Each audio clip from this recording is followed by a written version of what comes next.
It is your prisonplanet.tv memberships that fund so much of what we do here on this operation. And then we're more than happy for the TV show after it's aired live, then be leaked out onto the web to tens of millions of people. That's our goal.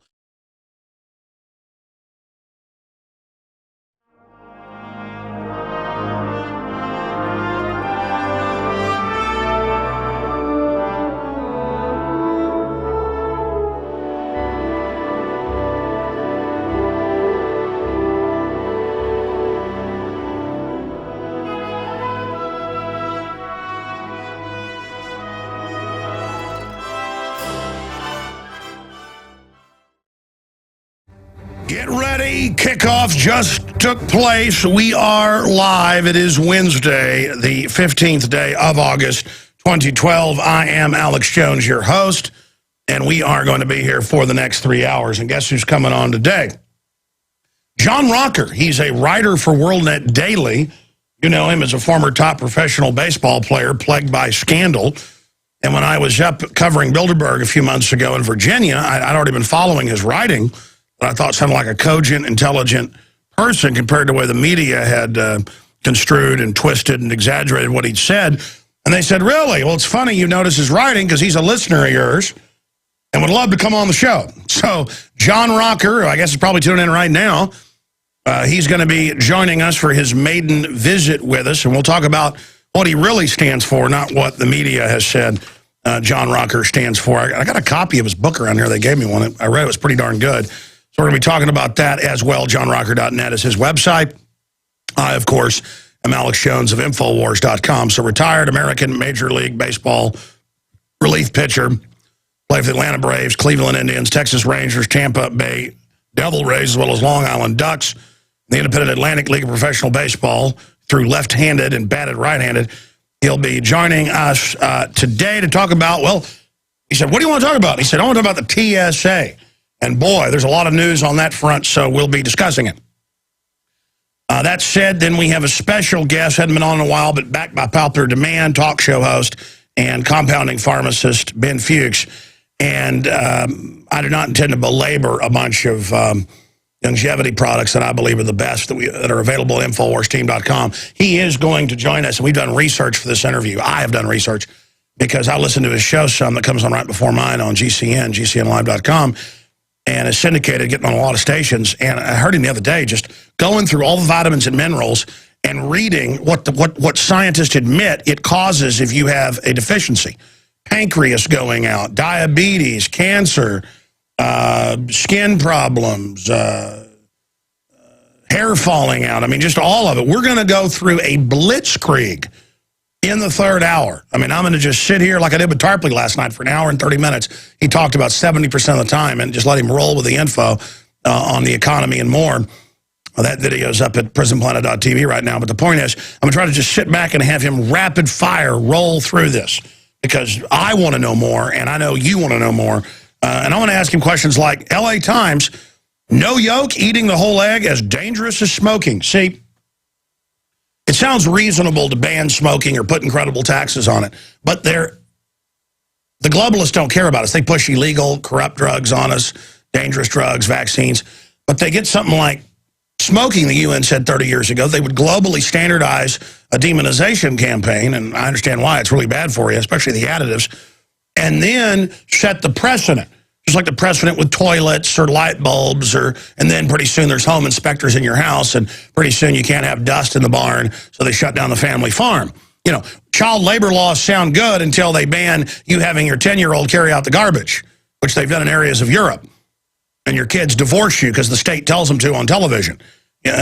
So this is what's going on, the breakup of the family. There's all these big moves to outright ban cigarettes. You'll just make a black market. Or bring it to the point of where a package is $20.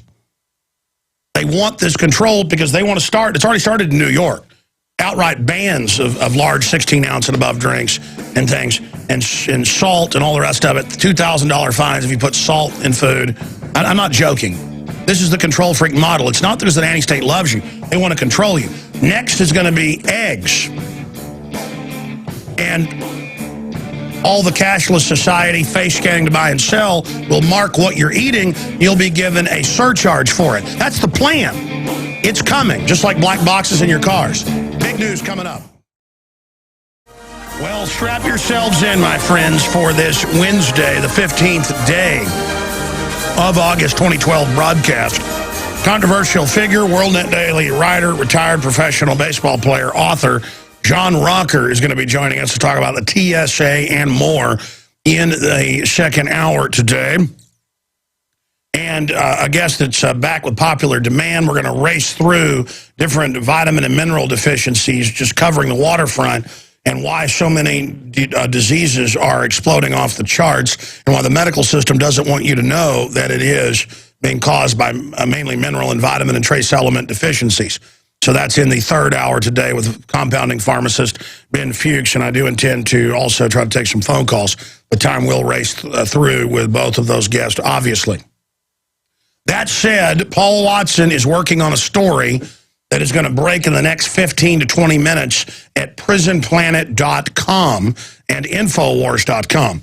If you go to thedrudgereport.com right now, two of our stories are top stories. One of them was the top story yesterday, has now gone down the left-hand side. The other is the top story on the right-hand side. Now Social Security Administration to purchase 174,000 rounds of bullets, of ammo. That is an Infowars.com Paul Joseph Watson article. Now, Paul is hot on the case of this. Last year, it was 250 million rounds of 40 cal alone. This year, 5 months ago, 450 million rounds made big news. Now, last Friday, and we noticed it Sunday, did an article Monday that again went national because Drudge linked to it. They purchased 750 million rounds. Then it came out the National Weather Service, per office, was ordering 15,000 to 25,000 per office. We're talking basically every major city has got a National Weather Service in it. Now, this morning, because these orders are coming in so fast on top of the 1.4 billion in less than 12 months. It was, the 250 million round purchase was made in September of last year, so 11 months ago. 250 mil, 450 mil, 750 mil. And now they're breaking the orders up in 200,000, 300,000, 174,000. Now they're flooding in. And guess what happened? This is breaking in the next 20 minutes. Homeland Security illegally, with new purchase orders yesterday, because they know under federal law, unless mandated by Congress and the National Security Council in consultation with the National Security Committee, in the House of Representatives and the Senate, if they don't have authorization and a mandate from Congress, they cannot classify something. Homeland Security has now blacked out new orders for more ammo on top of the 1.4 bill that went out yesterday. Watson is in there every morning. He's working at 2 a.m. our time because he's in England 6 hours ahead of Central. So when I'm sawing logs at 6 a.m., Watson's already up. And they have now blacked it out in the purchase orders. You can go into the federal government websites. By law, they have to list the open contracts there. It's not classified. In fact, it's not even listed restricted. And it lists that they put these bids out and that they're making these purchases, and they blacked it out.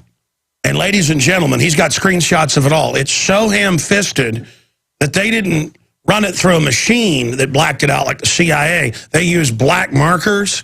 We blew it up. You can read what it is. They can't.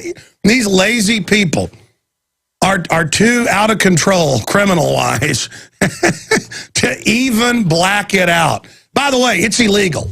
And I looked it up. Watson's adding that to his article. We had a consultation, a little talk before I went live on air today. And I went and looked it up from my memory. It's not a congressional mandate. That's why it's put on that public bid process. That's why it's listed. They have illegally blacked this out. Now, don't expect Congress to take them to the woodshed for it. But Watson has now found some of these national endowment groups for democracy and others connected to these ammo purchases, and now we know why they're getting so many. Watson is ferreting this out right now. This is not confirmed, but we have the linkage. it appears a large portion of the 1.4 billion plus is being shipped to Turkey and then into Syria. So the bullets are going to Al-Qaeda. I mean, you can't make this up. It's an Iran-Contra situation by Hillary over there. And that's why they're blacking out these bullets. It doesn't matter. I tell you, man, it's Fast and Furious where they ship 20,000 guns, hand grenades, not just to Mexico, but to Honduras. And inside the U.S., Chicago, Illinois, Indianapolis, Indiana, Tampa, Florida. Yeah, they ship guns there too. To gangs that are killing gangs they want to knock out. I mean, these are just mafia people. Like, I shouldn't be sitting around laughing at them. I can feel the wings of the angel of death flapping around. Wouldn't be here if it wasn't for God and your prayers. And by the way, I just want to say that here today. I am so incredibly thankful that I was ever born. I'm so incredibly thankful to my family, to my wife, my children, and their courage. I'm so incredibly thankful to you, the listeners and supporters and people that have supported us in the media, out there, talk show hosts, webmasters, journalists, for putting up with us, because everybody knows we're not perfect, but we're real. We try the best we can. We try to tell the truth. We try to be accurate. We have a really good track record compared to the mainstream media that tries to lie. That I have lived a full and great life, and I feel successful.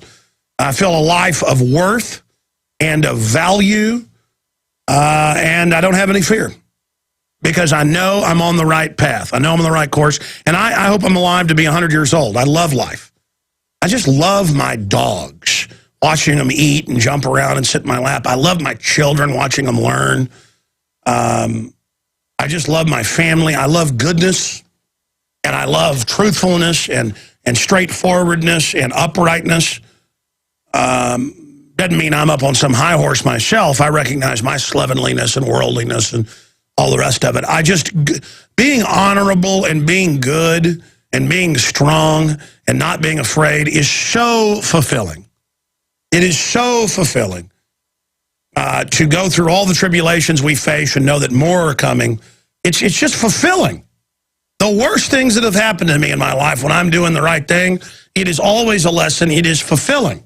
And it's not like, oh, I'm the poor victim, I feel sorry for myself. It's the opposite. It's the strength of the species. It's the communing with my ancestors, the ones that were straight and strong and did the right thing and lifted up the species. It is, you see, I'm an individualist.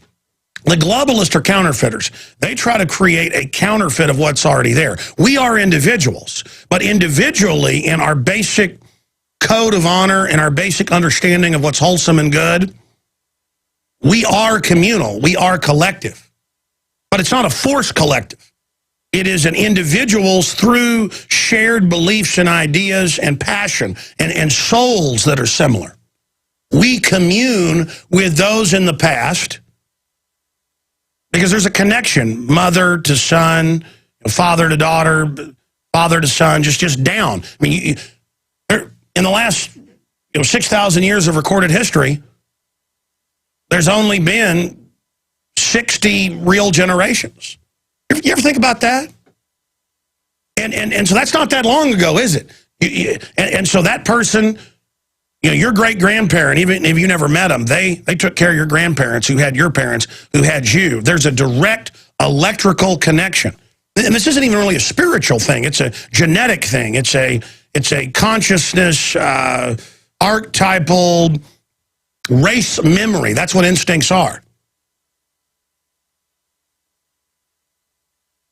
I let my children go see Brave because they're thinking about doing an analysis of it.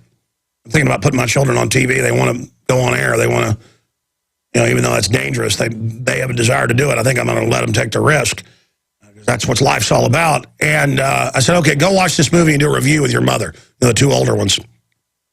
And my kids don't get scared of hardly anything, but there's a big evil bear in it. And it's occultic and stuff as well, druidic. And my daughter came home and said, man, that really scared me, that big bear. And that's because instinctively, our ancestors dealt with big, mean cave bears, twice the size of a grizzly bear.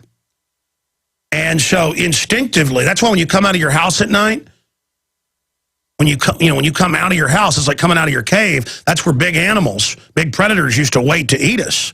That's why you feel fear coming out of your house. That's why going in and out of a threshold, because that's where something's going to be waiting. All of that is really racial memories. And it is satisfying in the human race to connect and do the right thing as our forebears did. And then we are an example of those that come in the future. And that's when everything clicks into position. And that's when you become satisfied. So many people are not satisfied because you're not going to find satisfaction in sports. You're not going to find it in sex. You're not going to find it in being a tough guy. You're not going to find it in any of those things. I mean, sure, there's a place for all of it, but when you think that's the center of your universe and that you're going to find fulfillment just in that, that is not the case. The great dedications are where you're going to find satisfaction. And the defense of the innocent. We are winning. All the polls are out there. We're winning the fight for the Second Amendment. We're winning the fight against abortion worldwide. They're freaking out. Young people, it's off the chart, despite the programming are turning against, because they're teaching them that abortion's wonderful. Kids know how to rebel. It's built in case you've got bad people. The truth is, young people don't really rebel if you teach them to become leaders and chiefs in their own area. If you put them in danger, if you challenge them, if you put them out there and treat them as adults, they will never rebel against you. Because by the time they get to the age to rebel, they're 13, 14, they're already men and women, they're already ready to be men and women. They only rebel when you suppress them. They only rebel when you don't turn them into adults. You're going to watch us? There's 7 billion of us, and we know about the globalist. We know about how you control both sides of conflicts. We know your game plan, those of us that are awake, and we are massive numbers. And we're going to wake others up as well. Thank you so much for joining us again. We do have John Rocker joining us. I've got something a little lighthearted we're going to play when we come back from the break. I've never aired it before. It is satire. You will notice that right away. And we're going to post the video of it if you're a radio listener and want to follow along. You can go there and watch it. It is a new presidential candidate that has announced that they're running for 2012 on a third-party ticket. Yes, that is coming up in the next segment. It's about 8-9 minutes long. Then I will continue with the news. But Watson soon will have an article that is not satire, unfortunately, up. And this fits the pattern of Fast and Furious, the 1.4 billion rounds of ammo, because now they're ordering millions of rounds of ammo in combat rounds, 308, 223, but also 357 Magnum, 357 SIG, 38, everything. And it looks like what you'd give a ragtag army that's got a bunch of different governments like NATO consortium giving them weapons. And again, Watson is ferreting into that. I hope other journalists look into it. His new article coming out just deals with, they're now blacking it out. On top of the 1.4 billion and change bullets of the last year, or 11 months to be technical, 1 billion this year, 250 mil and 750 mil, $1 billion, 1 billion bullets bought. Now they're buying a bunch of others. The Post Office, the Social Security Administration, the Department of Education, the National Weather Service, NOAA, that is over the fish and wildlife, the federal folks. I mean, you would think they were getting ready to fight a trillion Martians landing or something. And again, some of the spin is, oh, we always buy ammo. Really, we looked up the numbers. This is at least 10 times what all federal law enforcement has ever bought. In fact, I've got my researchers putting that article together. It'll be out in the next few days, but we found some of the numbers. I mean, in the past, they might have bought 1 million rounds of ammo for the entire FBI in a year. I mean, and that's a lot for target shooting and all the things they're doing and what they have. There were cases where total, non-military, we're talking about 50, 60, 70 million rounds getting bought in a year. We're talking about 1 billion. So when I say 10 times, it's way over that. It's way, and again, they're hundreds and hundreds. The last purchase I saw was over 300 last year, and they finally got delivered the last few months. That's why you're seeing them everywhere. First on the back of trucks and trains, big giant black war wagons are, that have a Homeland Security seal on them. And they're giving them to local police. These aren't old Army vehicles that are surplus, for the SWAT team to roll up at a house where there's an active shooter. These are big, giant, armored vehicles that have Homeland Security that Homeland Security has, but also local police are getting. More helicopters, more drones, weaponizing drones, checkpoints, these mobile armored pillboxes. It is mind-blowing, the military buildup. And I know I just keep harping on this and harping on this and harping on this. Max Kaiser, who's on Friday, sent us this article. It's out of Bloomberg. Paulson Soros add gold as price declines, most since '08. Yeah, big governments, universities, and the elite, the insiders who made their money because they have the inside knowledge. That's confirmed now. LIBOR, all of it staged. They are just hoarding the daylights out of gold right now, buying the daylights out of the gold stocks, the physical. That's Bloomberg. So we're going to be getting into that. He sent me this email. He said the smart money knows the collapse is coming. They are getting ready, buying gold, silver, but the ETFs, they buy only honor delivery on $50,000 buys. Anyone who buys less will get wiped out. So he'll explain that to us on Friday. Got a bunch of financial news, a bunch of Paul Ryan news. Look, I've analyzed Paul Ryan, and I've got to say, he's always been anti-abortion, and he's always been pro-gun, and he's actively fought for both. So I've got some comments on that. Obviously, I've analyzed Paul Ryan quite a bit in the last 14 years that he's been a congressman. Again, if you just joined us, I'm Alex Jones.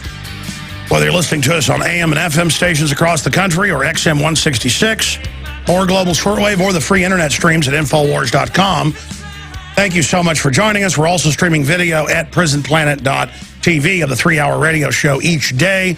It's really a TV show because we have video clips, document cam, guest in studio, you name it. We also have the nightly news, 7 o'clock Central every night.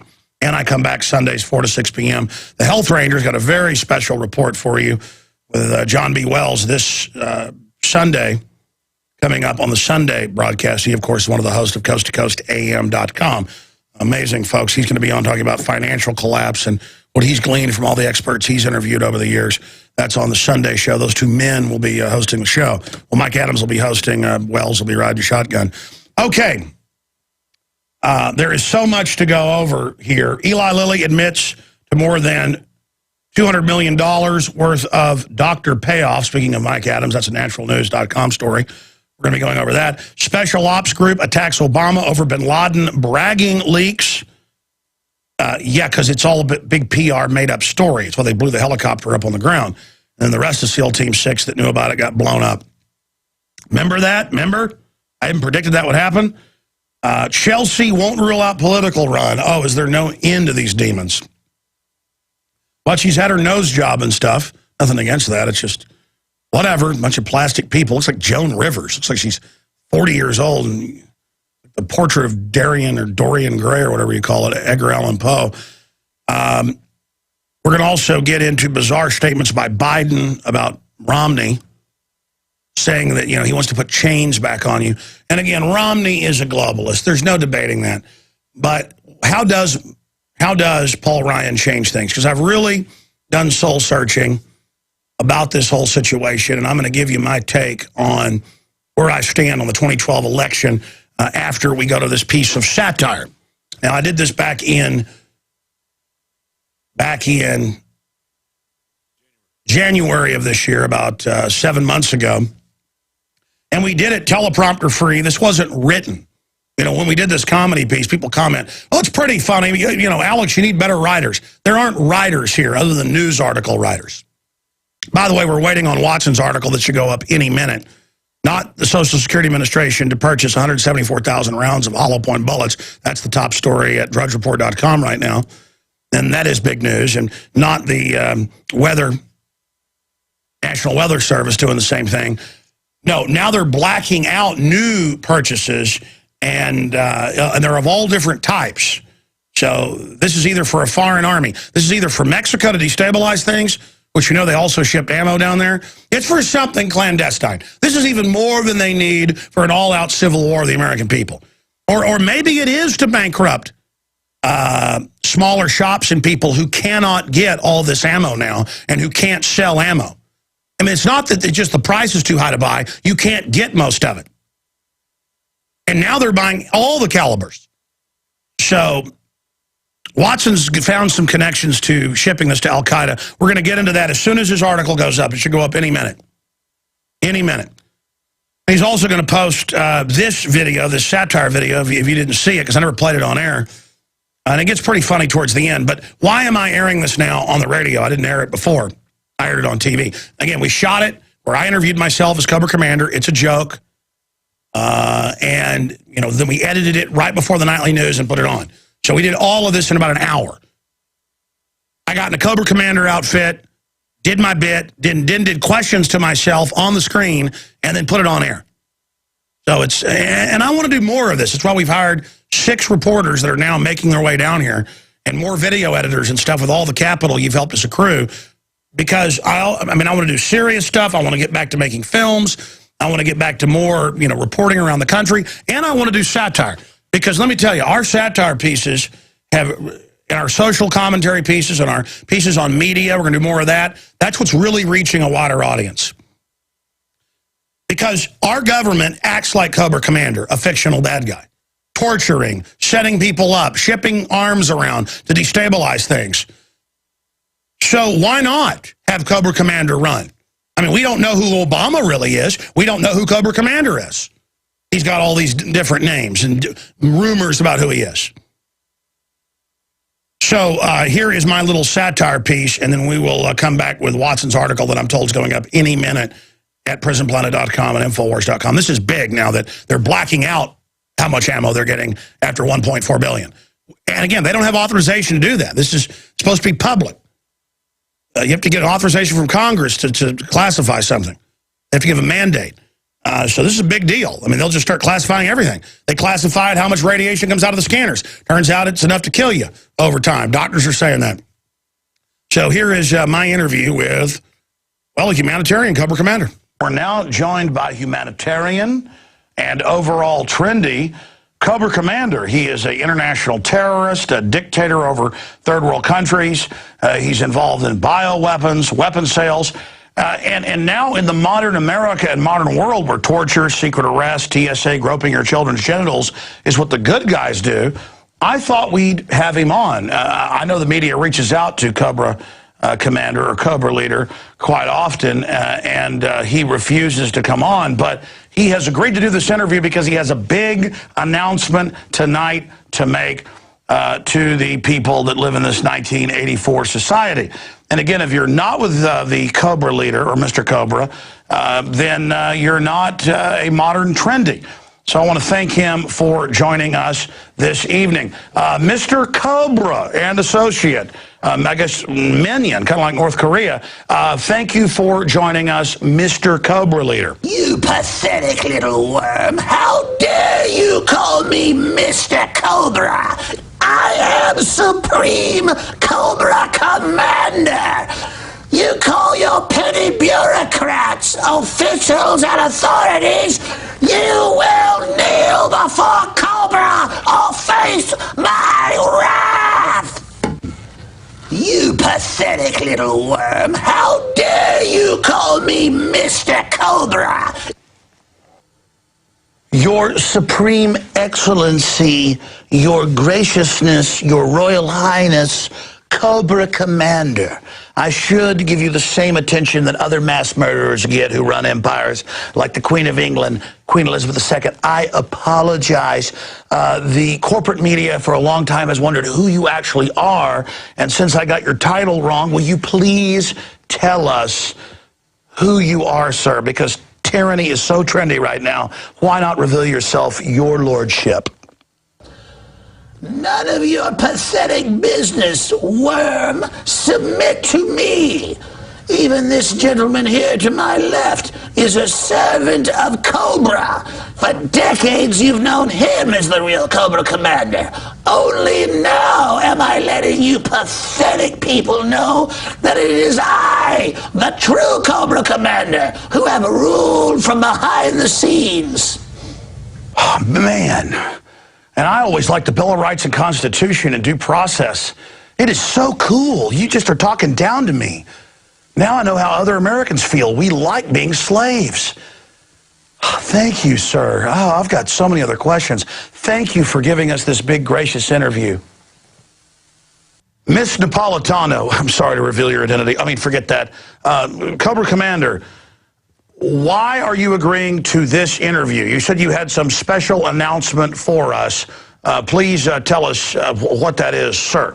I am the leader. I am Cobra Commander. I have agreed to this interview so that you might know that I have decided to go public and to have a public stock offering in Cobra Global Enterprises.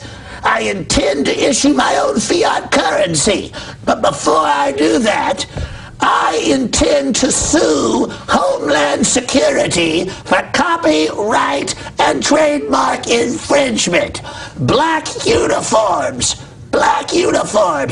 ski mask, checkpoints, black armored tanks on the streets, preemptive war, torture, wireless wiretapping. Total tyranny is the new freedom that Cobra has taught the world, and now Joe and the Pentagon have stolen my plan and hired Al-Qaeda to carry out their operations in Libya, which they formerly did for me. Now clearly America and the rest of the system has realized that I am the true visionary. And so I now announce to you and the world the greatest moment in the history of Cobra! I will now sit for president and run on the Republican Party ticket against that plagiar of Barack Obama that's stolen so many of my ideas. Clearly an America that loves indefinite detention and the NDAA and torture and secret arrest is ready to be ruled by a true tyrant. I was a snake and an oppressor before it was cool. Hail Cobra! Cobra! I am running for president of the United States and from America. I will continue the policy of global corporate war against the third world, death and destruction, forced inoculations. Hail Cobra! Well, you're obviously keeping us safe from terrorists. I just only have a few more questions. Your supreme helperness, officialness, authority is powerful government. I know that you are a humanitarian and care about the population. What about climate change? What about carbon taxes that are being implemented? Where does Cobra as an organization stand on that, sir? As your future president, I agree with Al Gore. To be able to breathe or engage in any activity, you will pay not Gore, but me, your supreme leader, money to breathe. If you want to engage in any activity, you will get permission from Cobra. And I now have a giant Homeland Security bureaucracy and police wearing Cobra uniforms who are ready to strike fear into the slaves who will implement this system. So the answer, you pathetic worm, is yes, I will allow you to live if you pay me to breathe. Al Gore has served us well. What's your electoral strategy? How do you think you're going to be elected? Cobra is always confident. Not only do the American people clearly love my style of leadership, but if they are woken up by traitors against evil, like Ron Paul, I will simply implement the electronic voting machines, and the gullible sheeple will buy it all. Hail Cobra! Cobra! in closing, your worshipfulness, what is the essence of what you want to impart to all the people that want to live under authoritarian rule? And remember one more thing, you pathetic little worm, and all of your viewers. You belong to me. Tyranny is freedom. The freedom for psychopaths like me and the armies of millions that serve me is the future. Resistance to Cobra is unstoppable. Because I'm keeping you safe from Al-Qaeda. Get me Bin Laden in here for orders. Get the CIA on the phone now and have them hail Cobra. Well, that's our interview with Cobra Commander, and I'm going to be honest with you. I, in the past, thought the people like Cobra Commander were bad, but I'm a patriot. And now the government says torturing children in Iraq, secretly arresting Americans is good. Putting cancer viruses and vaccines is good. And so, really, people like Cobra Commander are the good people. Like in the Bible, Judas is a good guy. Barabbas is good. Jesus is bad. And, of course, very dark satire there to illustrate how evil we've gotten, ladies and gentlemen. That the people say, give us Barabbas. Give us Obama. I'm going to get into Paul Ryan and my take on that here in just a moment when we come back from break. And I'm going to get into some other geopolitical news ahead of John Rocker, WorldNetDaily writer, and, of course, a controversial and famous baseball player joining us. We do have the article. It's now up at Infowars.com. We're going to get to that in a moment. DHS classifies ammo purchase following controversy. Yeah, DHS classifies new ammo purchases. I would just add that headline as editor live here on the air. DHS classifies new ammo purchases. New ammo purchases following controversy. Great job, Watson. I tell you, what a powerhouse writer and researcher. We're going to be getting into that. This is a big scandal. If people know what they're looking at, we'll cover that in a moment. First off, I want to make two announcements here. We are now carrying discounted the entire line of incredible interviewed products that were born right here in Austin. These are the best green superfoods out there. They've also got great coffee. They've also got these medicine chest of essential oils that are the purest proprietary quality. So if you go to InfoWarsShop.com, we are now carrying their entire line discounted. InfoWarsShop.com. They also now have a 40 days, 40 nights organic storable food all in one big plastic tote box. Check it out at InfoWarsShop.com. The entire line discounted now at InfoWarsShop.com. The entire Interfood line and more. Lastly, if you're watching on PrisonPlanet.tv, you can see this. If not, by next week, I'm going to put a promo video out to show everybody. Look at this. Infowars.com, because there's a war on for your mind. And if you're watching again on PrisonPlanet.tv, there is one of the racks that we are going to be putting up. I guess you can't really see it good against a black background. Here, I'll just show it to folks this way. I'll kind of be like Judge Smales when the lamp's in the way. Just knock it out. Knock it out of the way, Danny. There's two kinds of things, good things and bad things. Do you want to be good, Danny? Yes, I want to be good. Good. Very good. Just have to neurotically now quote. Do they have a Tourette syndrome where you have to quote Caddyshack? I guess Spalding actually has it in there. When he's like hacking at the balls, he's like, I hate to talk a little kid, but you're allowed to. It's funny. Turds, double turds. All right, I'm sorry. Now I apologize. Horrible, evil. Here it is, ladies and gentlemen.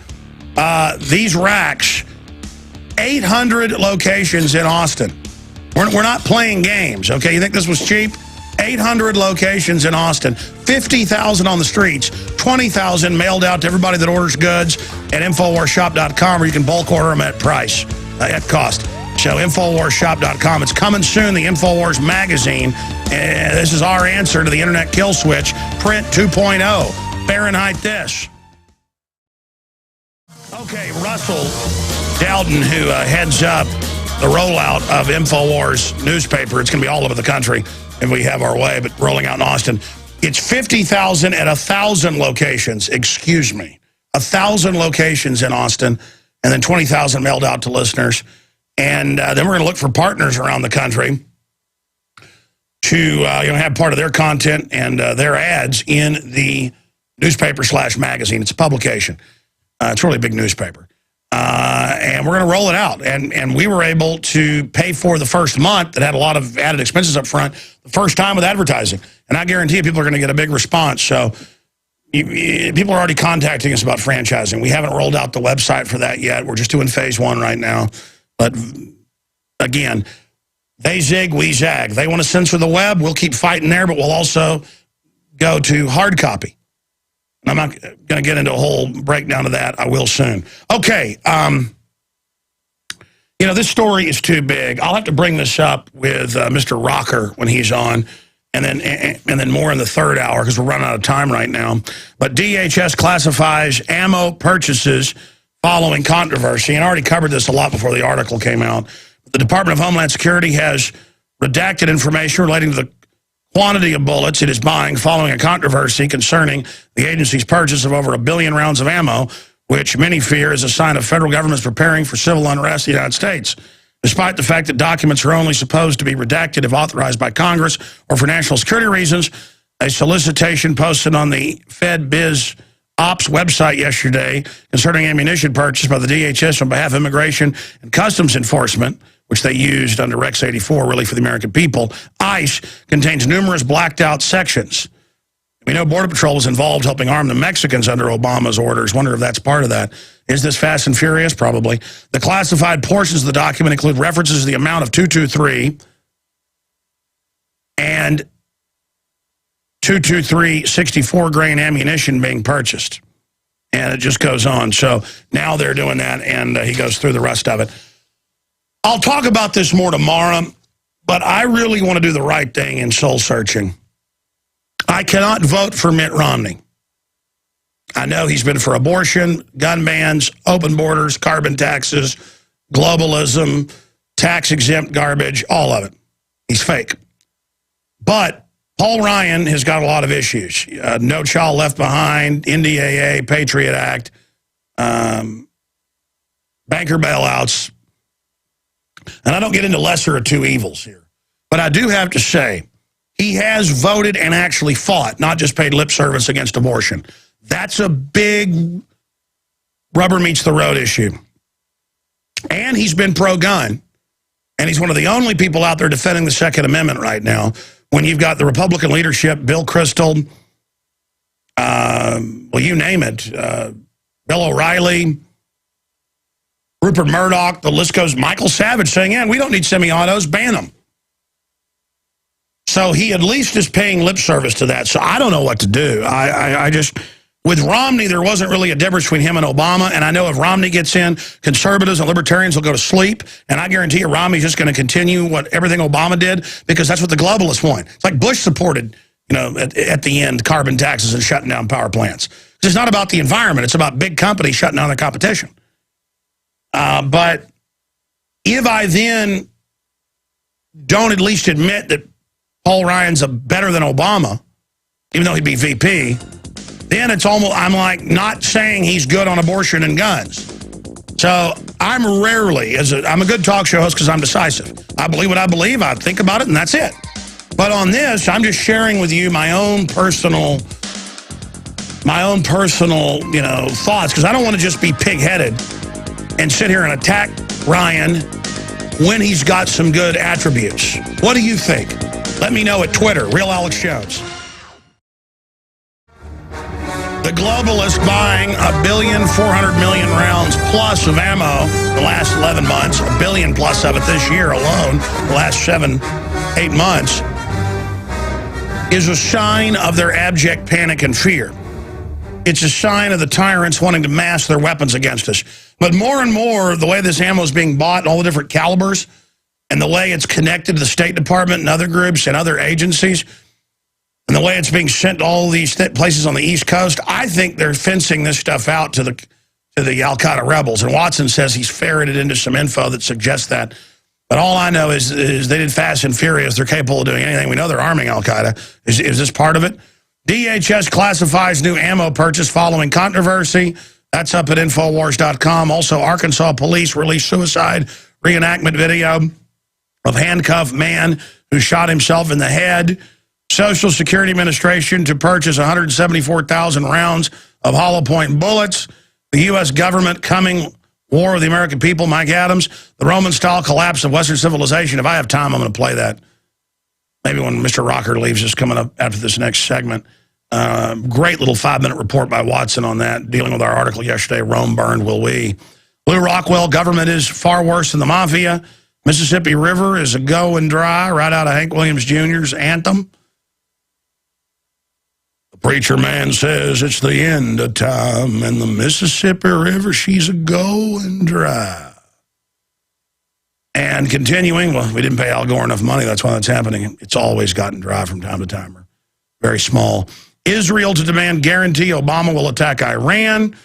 That's not just Richard Silverstein's excellent article. Richard Silverstein, we also have articles in Israel saying that's where everything's going.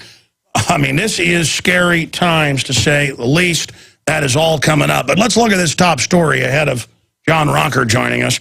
DHS classifies ammo purchase following controversy. And again, they just can't do that because this isn't mandated to be classified. That's why they're supposed to put it out for public bid and show what it's for. Despite the fact that documents are only supposed to be redacted if authorized by Congress for national security reasons, a solicitation posted on the FedBiz Ops website yesterday concerning ammunition purchases made by DHS, that's the Foreign Banker Absorption Army, on behalf of Immigration and Customs Enforcement, contains numerous blacked out sections dealing with 223 and other rounds. We have the image of it up there. The solicitation and the classified portions of the documents include references. The solicitation explains how the contract put out with the DHS to purchase the ammunition was not subject to full and open competition. No bid. A process justified by what DHS claims was an unusual and compelling urgency to acquire the bullets. So that means they can pay way above market to drive up the price. That's, and you notice some of these big globalist brokerage firms are buying up the ammo and gun companies.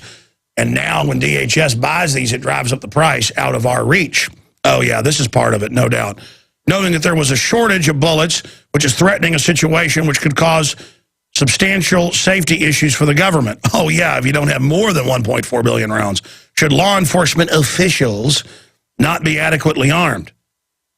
The Department of Homeland Security's decision to black out sections of the document, including the number of bullets being purchased, is likely to be related to a massive controversy which has snowballed over the last few weeks. Yeah, we got 2 articles on Drudge right now with it, drudgereport.com. The last few weeks pertaining to concerns as to why the federal agency has purchased well over 1 billion rounds of bullets over the last 6 months alone. Yeah, it's over 1.4 billion in the last year. The DHS decision back in March to purchase 450 million rounds of 40 caliber hollow point bullets, which are designed to expand upon entry and cause maximum organ damage. Well, the point is they're illegal in warfare under the Geneva Convention, so our military doesn't use them. But they're used on us because we're the scum, we're the milk cows, we're the idiots. And it just goes on. It's a powerful article, Infowars.com, PrisonPlanet.com. You can find our other articles about the Social Security Administration and the Weather Service buying ammo, all at DrudgeReport.com. We're streaming video at PrisonPlanet.tv. Man, I tell you, they had Joe Biden come out and say that Paul Ryan and Mitt Romney want to put chains on the black people, basically. And it just shows the incredible racial division that the left always engages in. Not because they care about people coming together racially, because they want to keep people on that hate plantation. And it must work, because 95% of folks voted, who were black, ended up voting for Obama. And again, I wouldn't vote for somebody on their race. I would vote for someone on what they stood for. But now the Romney campaign has come out and said, quote, take your campaign of division and anger and hate back to Chicago. And I tell you, Obama coming out and saying, if you have a business, you didn't build that, you didn't do that, somebody else did that, that's a quote. That's what I would say if I wanted to lose. But it also shows, you know, we got government-run health care now. I mean, they're doing what they want. They want to get us accustomed to this so they can take over businesses like Hugo Chavez does down in Venezuela. Just amazing to say they're going to put y'all back in chains. We've got the clip. We're going to play it a little bit later in the broadcast. Now, we are joined for the next 45 minutes or so by, well, author, businessman. He's been very, very successful in business, John Rocker. And, of course, you also know him as being a top national baseball, Major League Baseball relief pitcher who played for a bunch of major teams like Atlanta Braves, Cleveland Indians, Texas Rangers, you name it. And he's known for all the big controversies with statements he made, taken out of context, twisted. Because I've seen a lot of other controversial statements, even more controversial, that don't seem to catch on. So we'll ask him today why he thinks that happened. But we don't have John Rocker here because of all that. We have him so you can actually hear him soundbite free in a long-form interview, because I like reading his writings over at WorldNetDaily.com, WMD.com, and that's why he joins us today. And we'll also get into his book, Rocker, Scars and Strikes.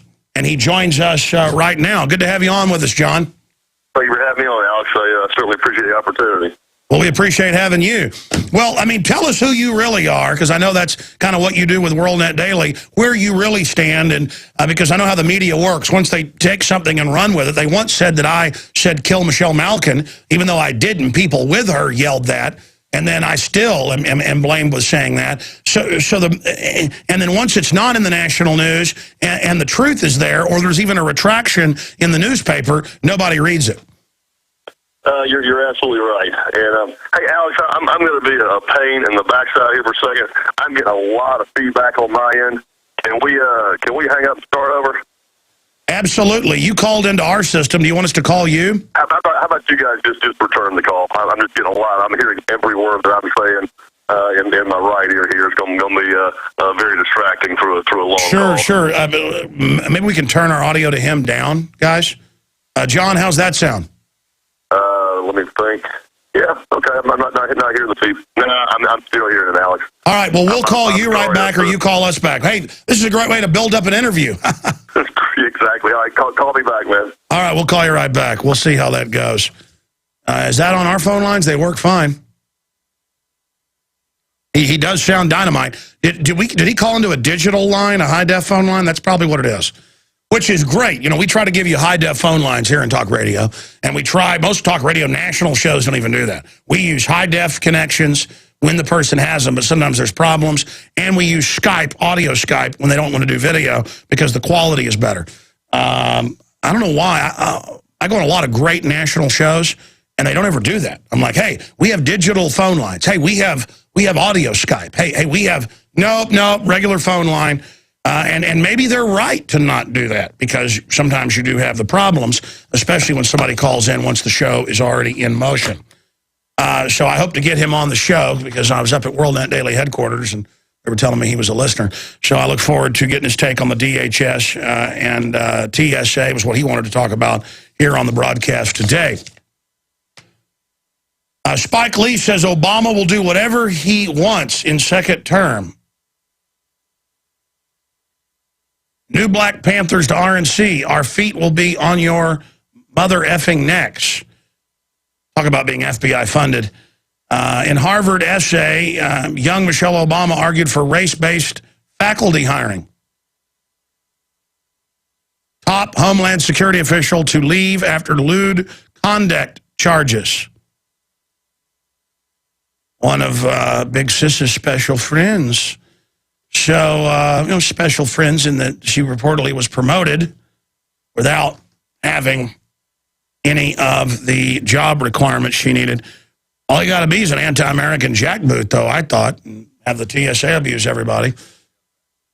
Hey, John. I'm back, Alex. We'll try this again. How's it sound? Sorry for the interruption. Oh, it's fine. How's it sound now?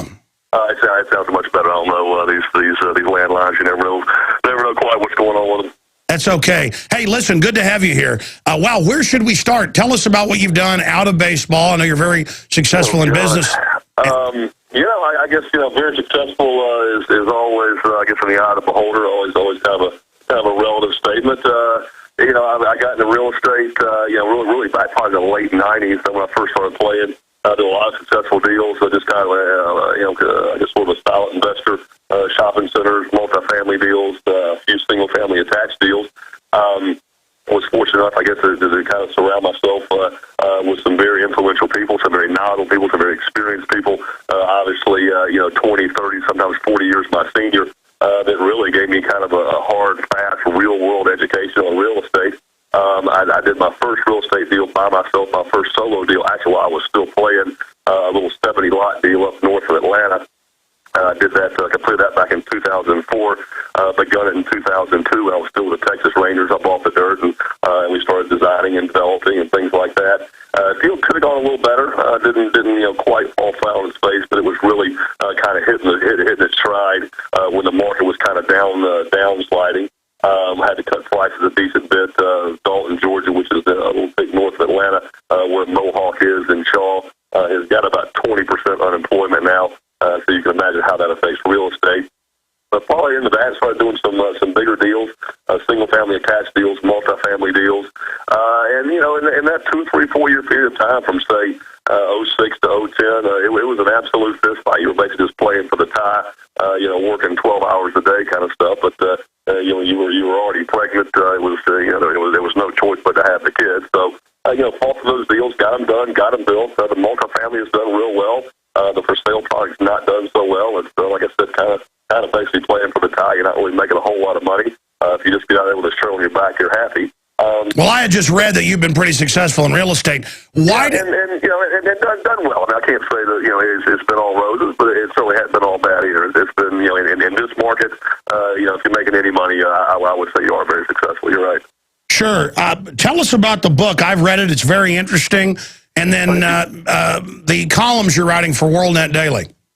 The book, it was just something that, a lot of stuff I just kind of needed to get off my chest, obviously, with what you talked about before we broke for a brief period of time a few minutes ago, just the gross misperception that media has, continued to hammer home for, better than a decade now, actually more than a decade now. Just kind of gotten tired of it. And, the old cliche, and I actually use this cliche in my book. The old cliche is don't ever fist fight or pick a fight with a guy who buys ink by the truckload. To write this book, I finally decided to buy my own truck and write my own book. I didn't have a ghostwriter on this book. I didn't had a very brief, partial, extremely small amount partial collaboration with a gentleman by the name of J. Marshall Craig. Wrote a couple books for Chuck Leavell, the Rolling Stones, Eric Burton of the Animals. He's basically an entertainment-type writer and writes about and collaborates with a lot of those type people. He did a nice little intro for me, helped me out with a lot of research, but as far as sitting down and pounding on those computer keys day in and day out for about 14, 16 months, that was all me. So, but just a lot of stuff to get off my chest, a lot of, quote, records to clear, and just, kind of make my peace with God sort of thing. And no matter how many interviews I've done, print, TV, radio, just literally well into the hundreds, possibly in the thousands, over the years, where conversations have gone just like this, the songs still remain the same. I was just, kind of like what you were saying earlier, once a perception is out there, once an ideology, especially about someone, a specific person is out there, in the media, it's very tough to change. And the sexy story about John Rocker, the one that drives ratings and sells magazines and newspapers, is John Rocker, the hateful, bigoted racist from the South. Man, that's the one that you splash that caption, that headline on top of the newspaper article. You're selling USA Today, that you're selling New York Times. The truth about John Rocker is not very sexy. It's not going to generate ratings. It's not going to, sell magazines and newspapers and drive that dollar to the bottom line, which is what, journalism and media. It's kind of like anything else. It survives and thrives off capitalism, off making money. The more papers you can sell, the more magazines you can sell. Sure, and off of controversy. But I mean, a lot of your statements were really taken out of context and weren't even that big of a deal.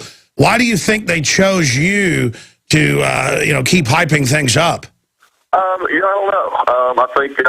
I was good for ratings. I was good for PR. And obviously when you pick a fight with possibly the news capital of the world, there's a lot of eyes and ears listening and looking, and a lot of fingers to type and write those articles. Yeah, that's probably it. I mean, you criticize New York, and from some of the quotes, it said people were like slobs on the train, and I guess some of the trains, you do see some slobs on them, and yeah, that's the thing. New York does not like being criticized, and so I think it was the archetype of, we're going to get that Southern boy now. Was I racist because of it? And there's one quote that's floating around out there, we'd be supposedly hating foreigners. One thing I love to talk, and this is why Well, stay there. Let's come back. Stay there. We got to go to break. John Rocker's our guest. We're going to get into your view on what's happening right now with the TSA as well. Well, John Rocker, Scars and Strikes. Book's done very, very well. Here's the headline in the Huffington Post. John Rocker's new book, Scars and Strikes, aims to fix the former pitcher's public image. He's also writing for WorldNetDaily.com. He gets criticized because he says, hey, speak English. The illegals are running around putting Mexican flags on top of American flags or pulling them down and telling us we should speak only Spanish. In San Francisco, it was in MSNBC a few years ago, that the Hispanic kids can't wear American flags to school. They're told that's racist. So this has gotten so crazy now that if you're for our sovereignty, you're bad. And we'll cover that with him. I totally agree with him on that front, and he shouldn't be criticized for that. But it shows this out-of-control political correctness, how serious it's gotten. But you were wanting to make your point about immigrants as we went to break. That's why I raised that, John. We will, and like I said, we'll get into it a little deeper with my whole Speak English campaign and kind of the nuances around that a little bit later. But in the one quote that I've been vilified for, low these 12, 13 years, was simply talking, immigration policy, benefits, detriments, illegal immigrants, things like that. And probably went on about a 20 or 30-minute conversation. I love talking politics. I love writing this weekly column for WorldNetDaily. They just give me carte blanche to write about kind of whatever. And a lot of the things I write about have political and social undertones and that kind of stuff. And I certainly enjoy doing that. It's one of my passions. But when you have a 30-minute conversation, like I said, about immigration policy, benefits, detriments, illegal immigration, how it's negative and possibly positive, for our society and for our culture. And the writer and Mr. Perlman has got a long, rich history of defaming and degrading pretty much every single subject he writes about, every individual he interviews or chooses to point a dirty end of his pen at, pretty much has done to them exactly what he did to me. And it is my firm belief that I've done so many of these print interviews over the years, and actually after probably about 2006, 2007, I swore off print.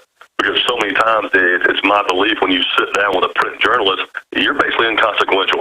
They know before they sit down with you what type of article they're going to write, how they're going to try to portray you in the article. You're a prop. You're a prop, so they can claim they did a real interview. Exactly. And all they need you for is the ability to put a couple of quotation marks within their article to make their article seem more legitimate, give it some more character and things like that. They know what kind of article they're going to write about you, how they're going to portray you in that article long before they sit down with you. And Jeff Perlman, after the article came out, I should have done this obviously before, but I'd known the man for about 2, 3, 4 years.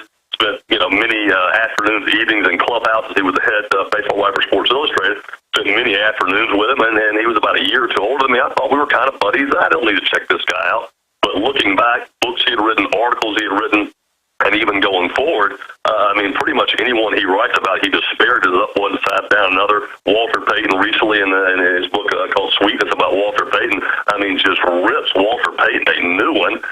The man is a sports icon, a legend, a revered legend, and second of all, he's dead. The guy can't even defend himself, yet Jeff Perlman thinks it's in good taste to write a book that largely talks about one of the beloved American icons in football, talk about off-field transgressions, drug abuse, marital infidelity, all the negatives about him. That's what Jeff Perlman chooses to focus on. That's the man that wrote this article about me. He took a 30-minute conversation and gleans out 8 words here and half a sentence there and a few little, nuggets there, slaps them on a page with his context around it, and basically fulfilled the theme that he set out to write before he it's disgusting, and they write, though, for a certain crowd of sports fans that really hate athletes and successful people, and they just do it so they feel good watching somebody big fall. And, you know, if somebody's human and has problems, I don't want to watch them fall. I like watching tyrants and abusers fall, but it's not a satisfaction. It's more of a, you know, knowing the bad guy's been beaten. Yeah, and you just read the headline, the caption from the Huffington Post. I did that interview about a month ago. That was the first print interview I've done in probably 4 or 5 years. And going into it, I'm like, I'm sort of grudgingly doing it. I gave the girl a great interview, and she was obviously from a Democratic side of the political coin. We had great banter. We had great rapport. Interview was what I thought was really good. I picked the article up to read. I'm like, is that the same interview I gave? Really?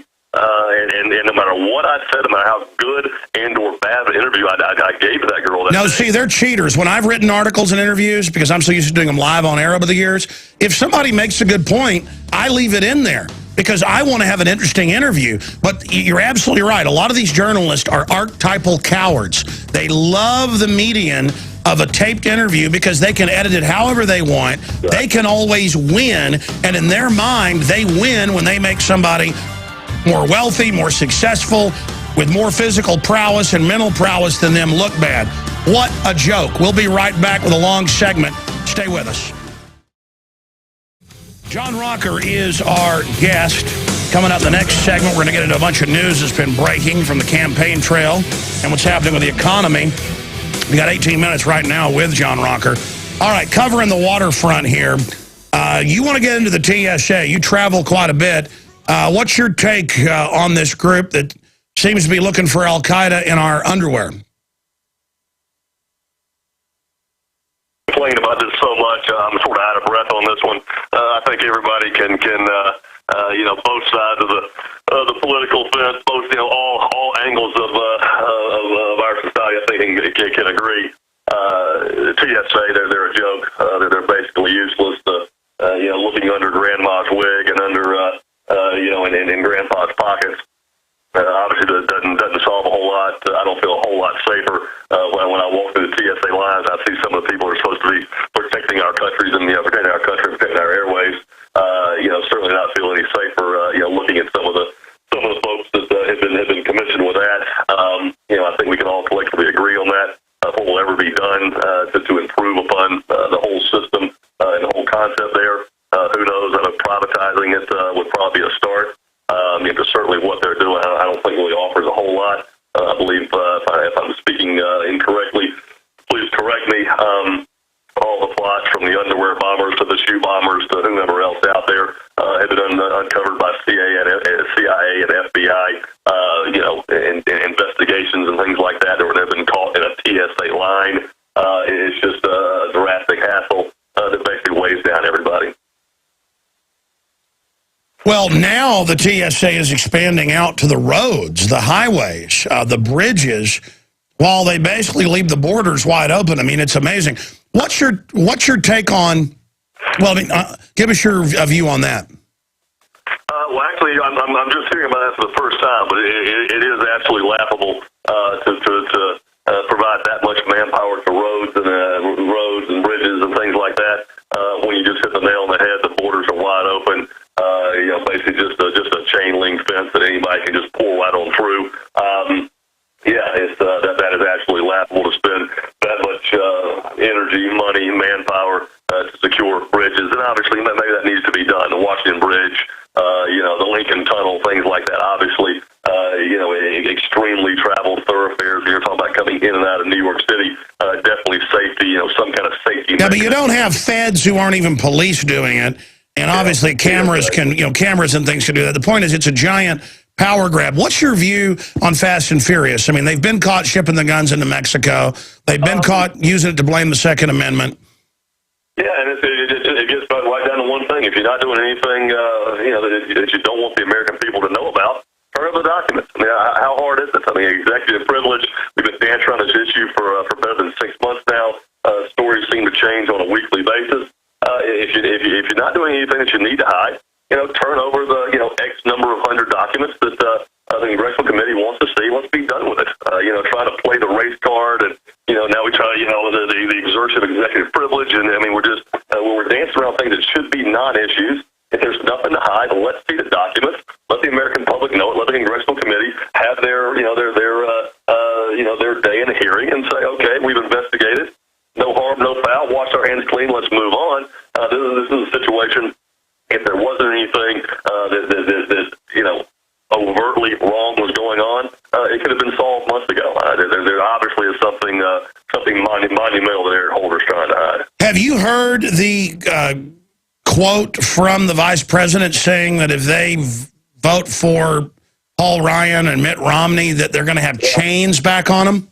I heard that this morning. I was watching Fox News this morning and actually heard that. And you just every time you think you're making some headway, on the social side of the fence, race relations, mending of race relations, and unifying and becoming a more cohesive America moving forward, where we can look past these these differences in nationalities and skin pigmentations and things like that. Some boob comes up with a comment like that and just drives that nail home once again.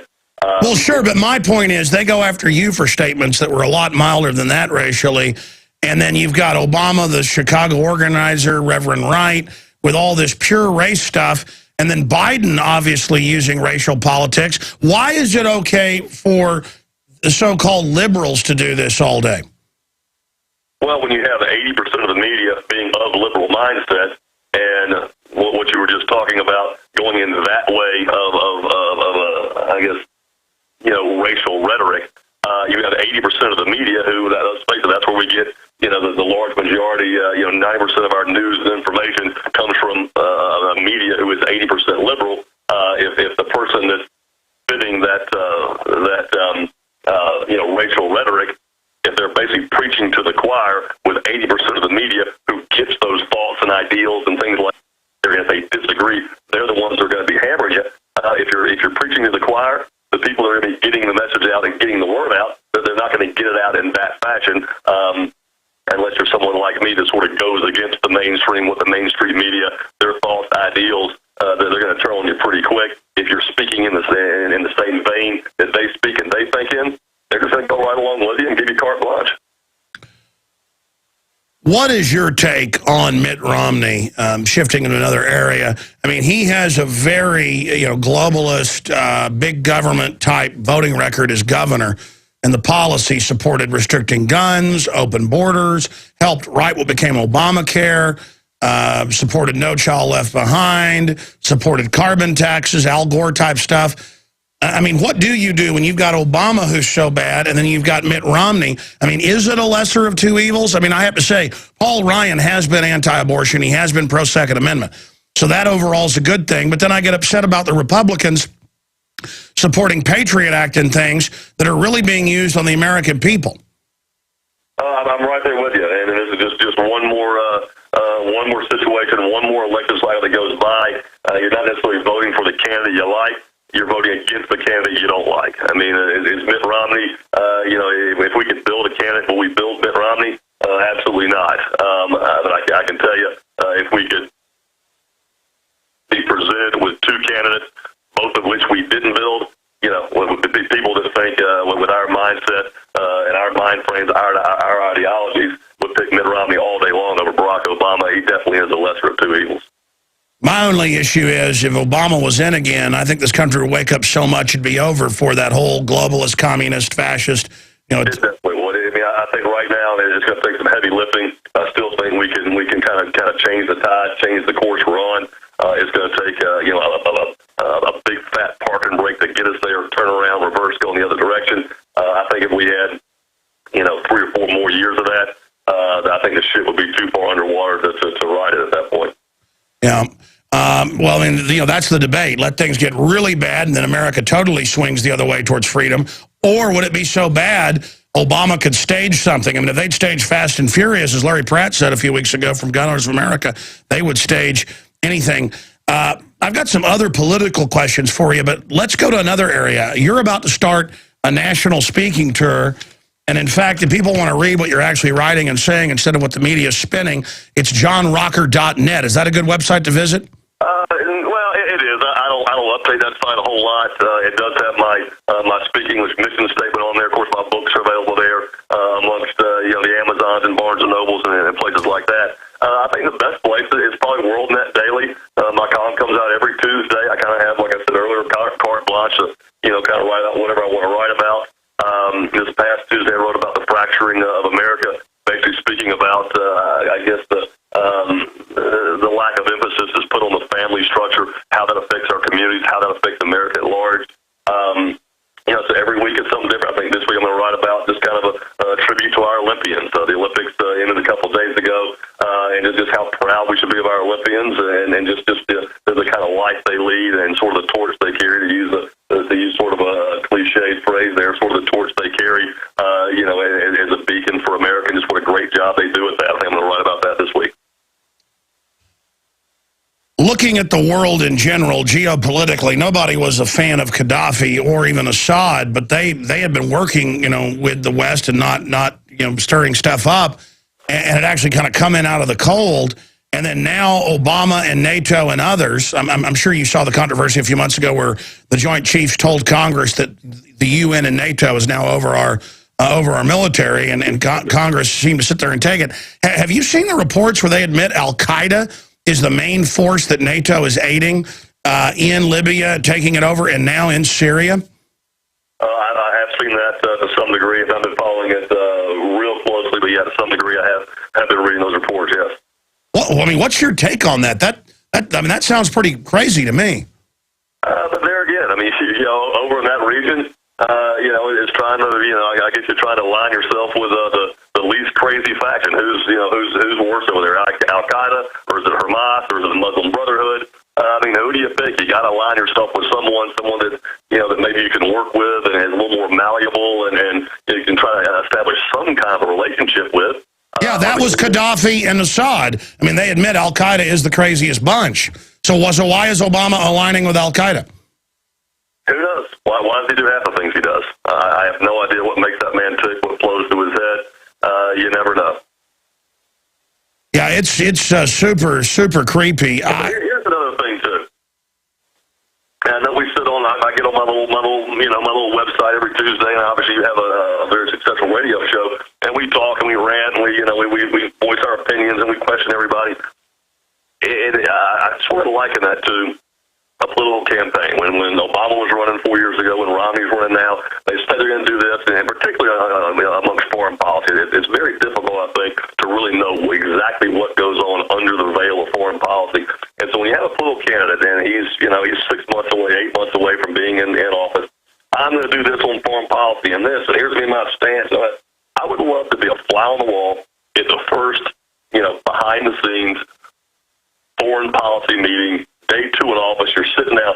All right, now, President Obama, you were saying on the campaign trail as it relates to foreign policy. Here's all the things you're going to do. Let's fill you in on what it's like in Libya, in Syria, in Egypt, and just watch the now, not candidate anymore, but now president, just watch the look on his face going, oh, really?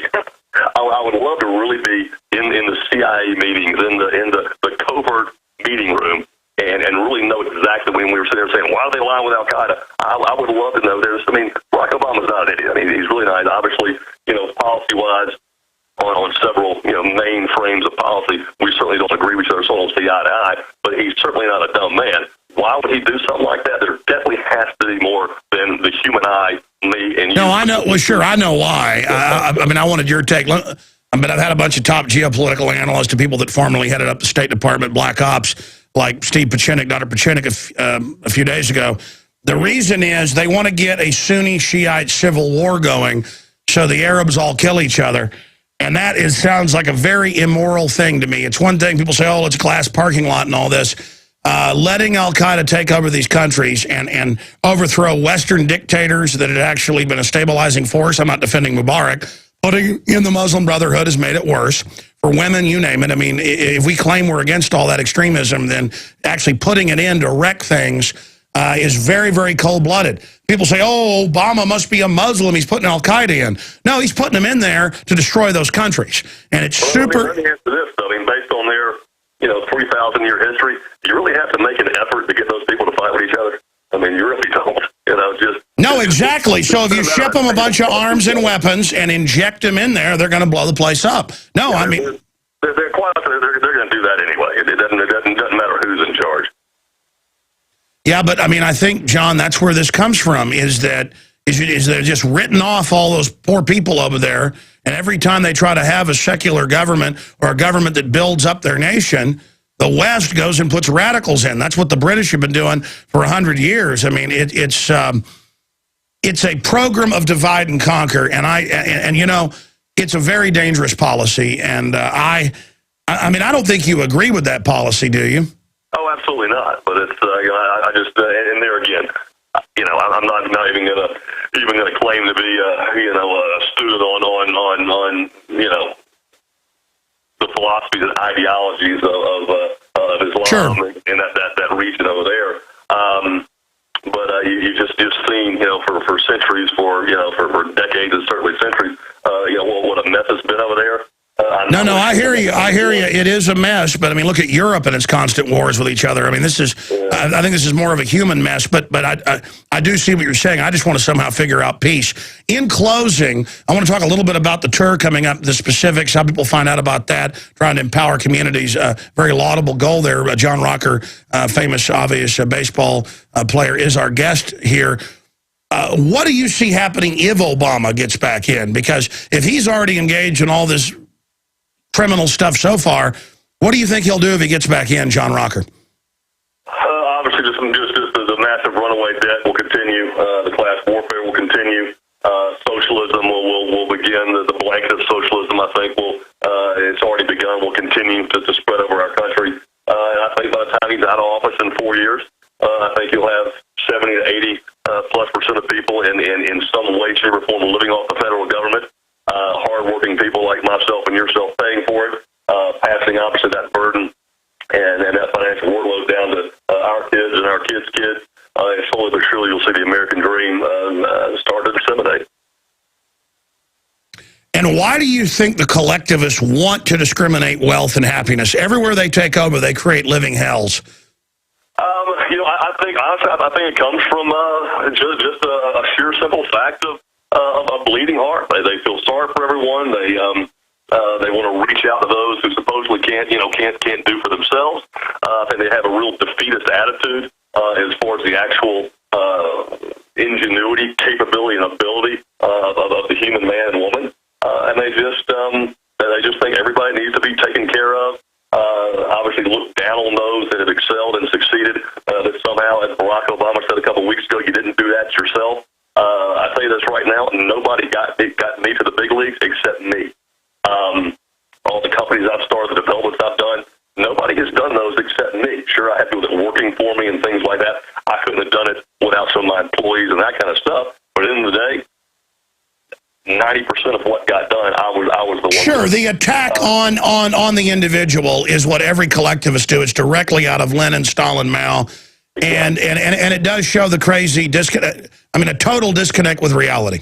Exactly, and those that have not done that, those that have not looked out for themselves, they beat down people like me and you that have risen above, and through gumption and blood, sweat, and tears have gotten what we've gotten.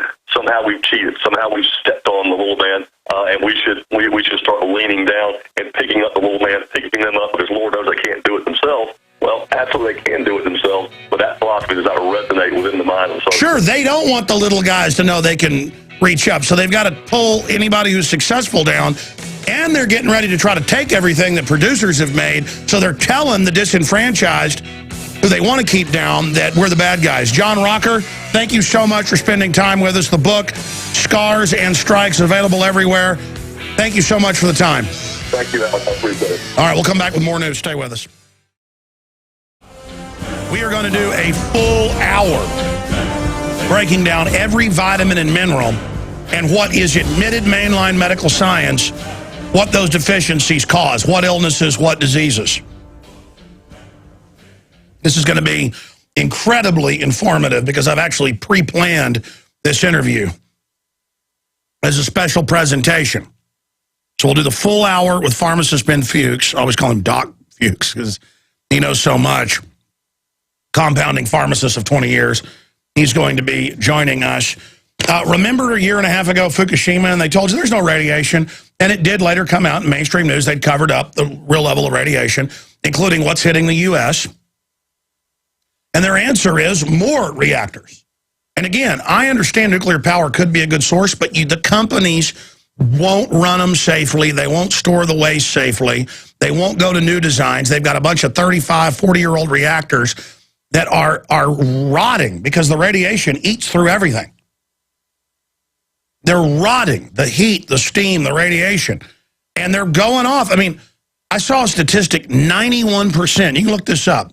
Just type in 90, actually the headline's 90. 90% of reactors are leaking. Of the 400 and something worldwide, it's right at 90, it's almost 91. If you round up, I think it's 90.7. Like, I don't think that's the number. 90.7 in a study done last year are leaking. 90.7. 90.7. 90.7 are leaking. Leaking. And it's like, oh, well, you know what? Out in San Diego, we have a leaking reactor. We're just not going to have the alarms go off anymore, they said a few months ago.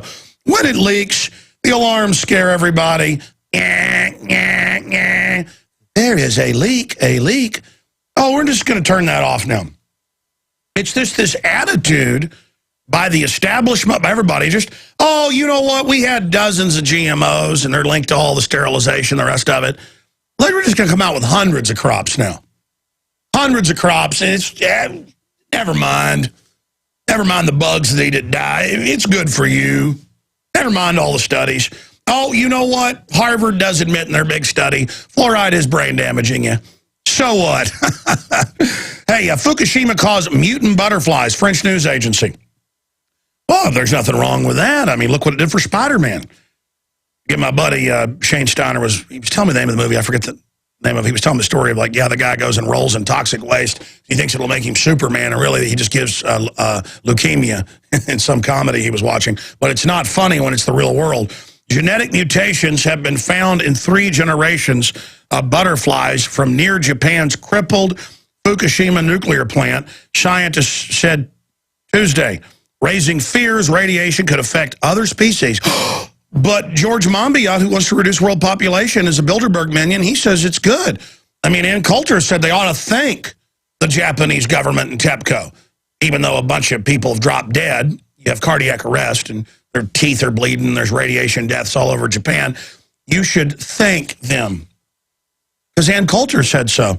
Around 12% of pale grass blue butterflies that are exposed to nuclear fallout as larvae immediately after the tsunami sparked disaster had abnormalities, including smaller wings and damaged eyes. Well, what's wrong with that? I mean, we're getting massive cancer increases and deformities and debilitations. The troops are. It's a 14-fold increase in deformities if you use DU in major studies. But hey, you know, troops, they're going to have you use DU. It ignites in the barrel. But you're tough. You're tough. Yeah, you're going to die of kidney failure and lung cancer early. And hey, your babies, you know, will have horrific deformities. But so what? It's not patriotic to complain. And butterflies shouldn't complain either. All the kids dropping dead in Japanese schoolyards from heart failure from the radiation. Shouldn't worry about it. We'll be right back.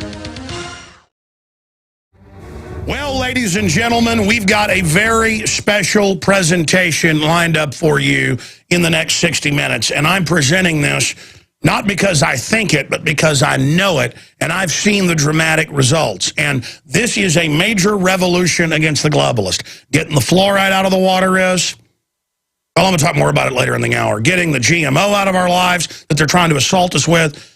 But the trace elements, minerals, and vitamins, when you get it all together, it helps battle all the other stuff. But they want you sick, the medical system, Big Pharma, they don't want you to know. They knew in the 20s sodium fluoride brain damaged you. They know MSG is toxic and causes neurological disorders. And they know that most of these illnesses are mineral and vitamin deficiencies. Well, joining us is pharmacist, compounding pharmacist of more than 20 years, Ben Fuchs. He's a syndicated radio host here on the GCN network, GCNlive.com. And he joins us. He's part of InfoWarsTeam.com as well, and one of our advisors.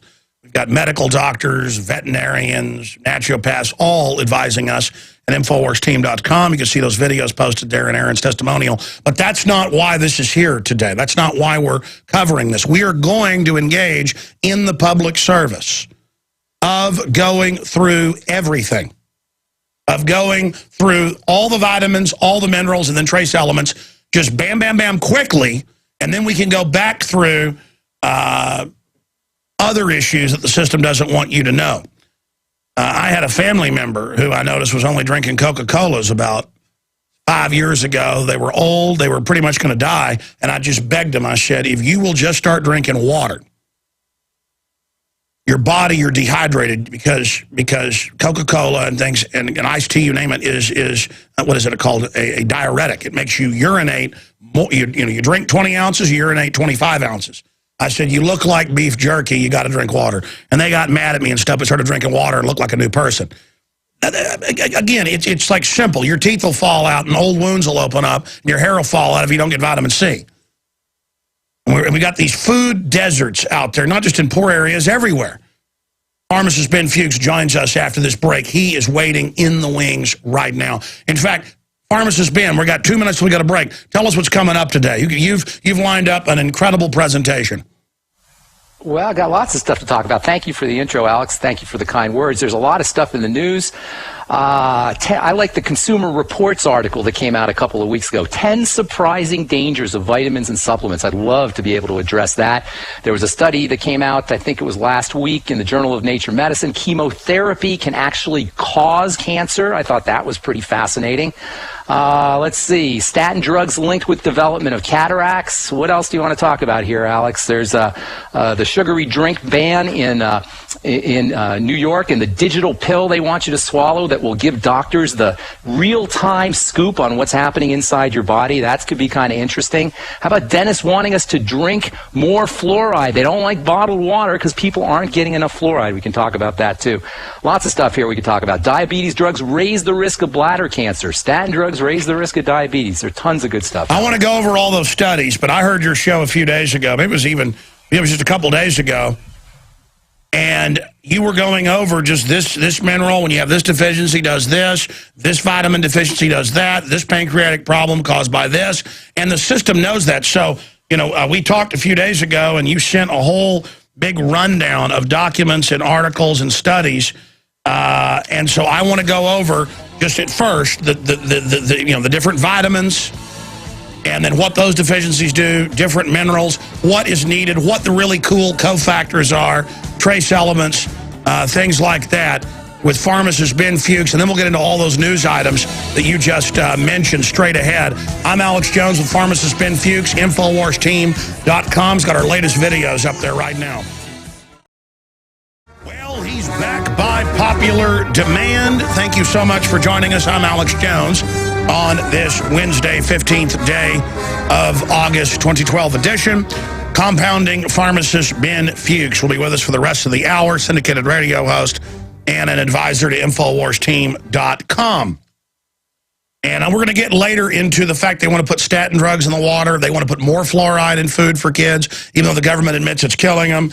They're saying don't eat yolk in eggs. It's more dangerous than smoking. Now they want to tax that. Just all of this incredible nanny state. Meanwhile, big pharma, big medical knows that most illnesses in their own documents, and we have them right here, we're going to go over them today, that their own documents show that they know that most diseases are vitamin, mineral, trace element, and cofactor deficiencies. They know why pancreatic cancer is way up. They know why type 2 diabetes is way up. They know why cancer is way up. They knew in the 20s sodium fluoride and other forms of fluoride put in the water causes a 7-fold increase in bone cancer alone and reduced IQ. Harvard came out last week in a decades-plus long study and said, combining a whole bunch of other studies, and said, yeah, this is happening. They know it all. They know. The average doctor does it. They just follow what they're told. But this is a real revolution against tyranny. Just like the British, and I've told this story many times, 300 plus years ago, their Academy of Sciences, their Royal Academy, discovered whatever was in green vegetables and fruits, vitamin C later discovered, but they knew if you had that, your old wounds didn't open up, you stayed healthy, your teeth didn't fall out with scurvy. So all the other navies, the French, the Spanish, they made fun of them and called them limeys. And they made fun of Germans because they ate kraut. Ho, ho, you eat kraut. Oh, you eat limes. Limeys. Brits are called limeys, but their Navy was able to take over because of vitamin C. The system knows this, so they want you to have adulterated food with all these toxic additives, hundreds of things you eat at different fast foods places, hundreds of fried confections have on record silicone in them. They can call it an additive and have you eat it. So here is pharmacist Ben Fuchs to run through vitamins, minerals, trace elements, and key cofactors that when you don't have them, they know is causing these debilitating disorders and diseases. Pharmacist Ben Fuchs, great to have you here today. Thank you, Alex. Appreciate it.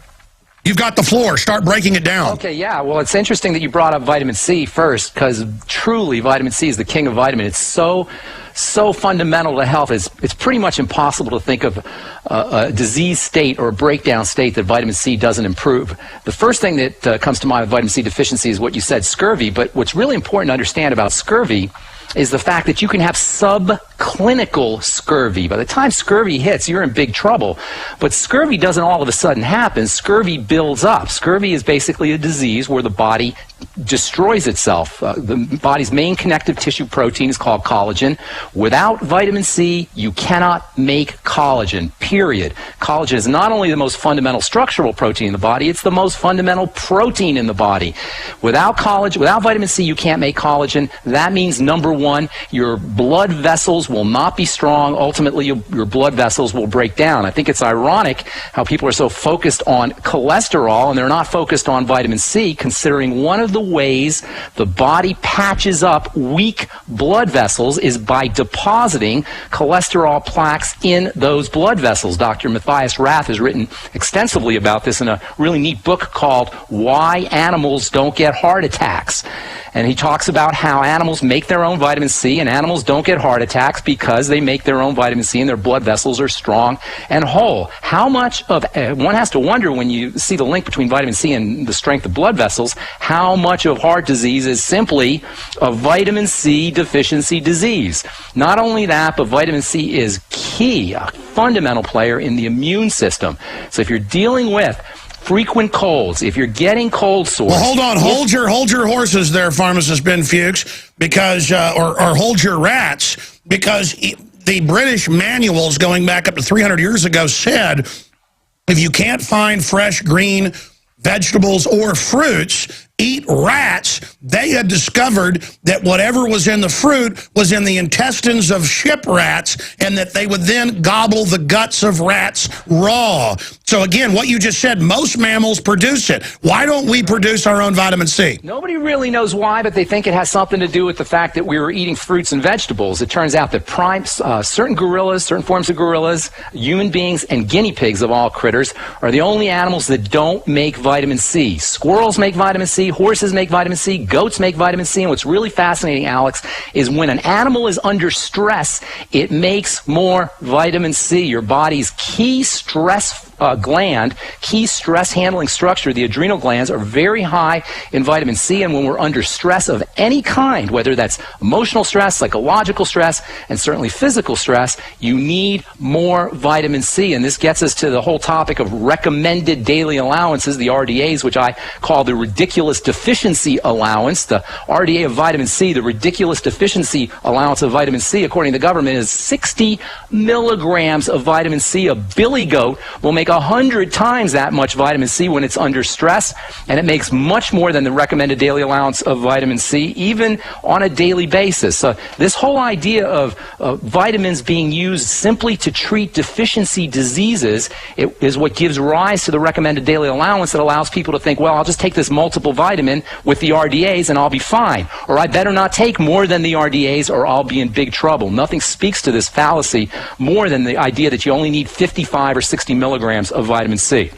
So your point's well taken. Animals are making their own vitamin C. We're not. That means you gotta be supplementing. It's going to be very difficult to get your vitamin C out of food. And in fact, Alice, it's very difficult to get all of the vitamins you need from food anyway.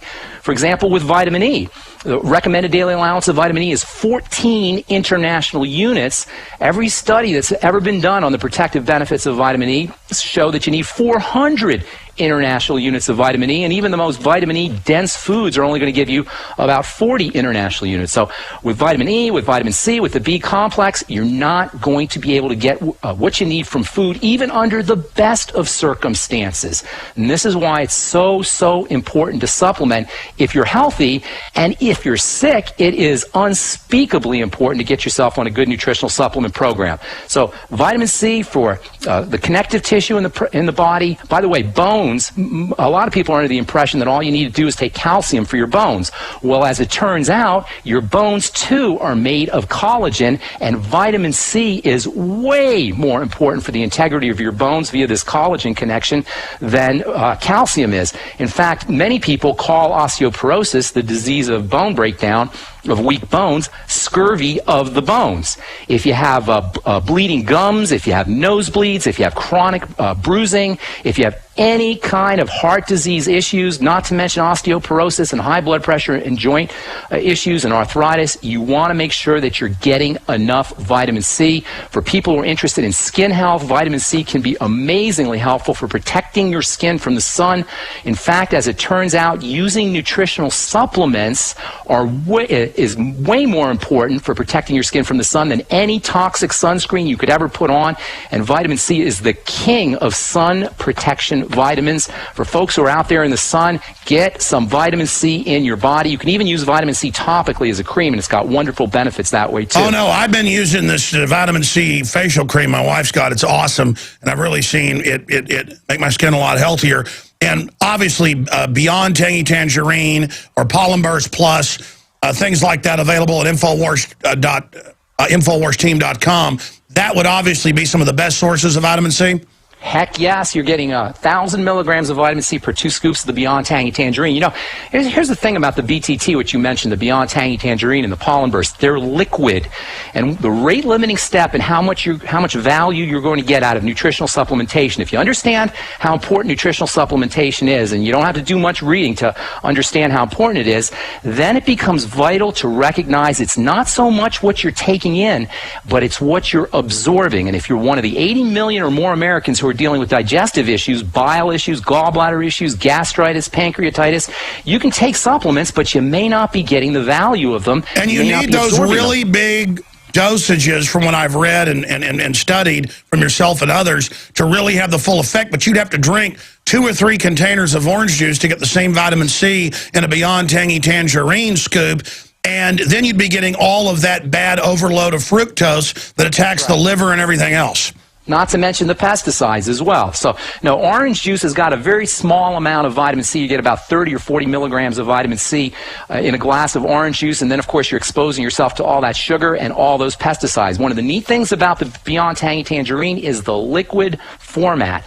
And so if you're dealing with digestive distress, but you understand you want to get on a nutritional supplement program, you understand how important it is, please take a shot at liquid nutrition. Please take a shot at products like the Beyond Tangy Tangerine that will exactly, but expanding on that, it's got all the other vitamins, minerals, trace elements, cofactors together to supercharge it. And I want to talk about how things work together when we come back. But separately, folks, green leafy vegetables, berries, there's a lot of great ways to get vitamin C as well.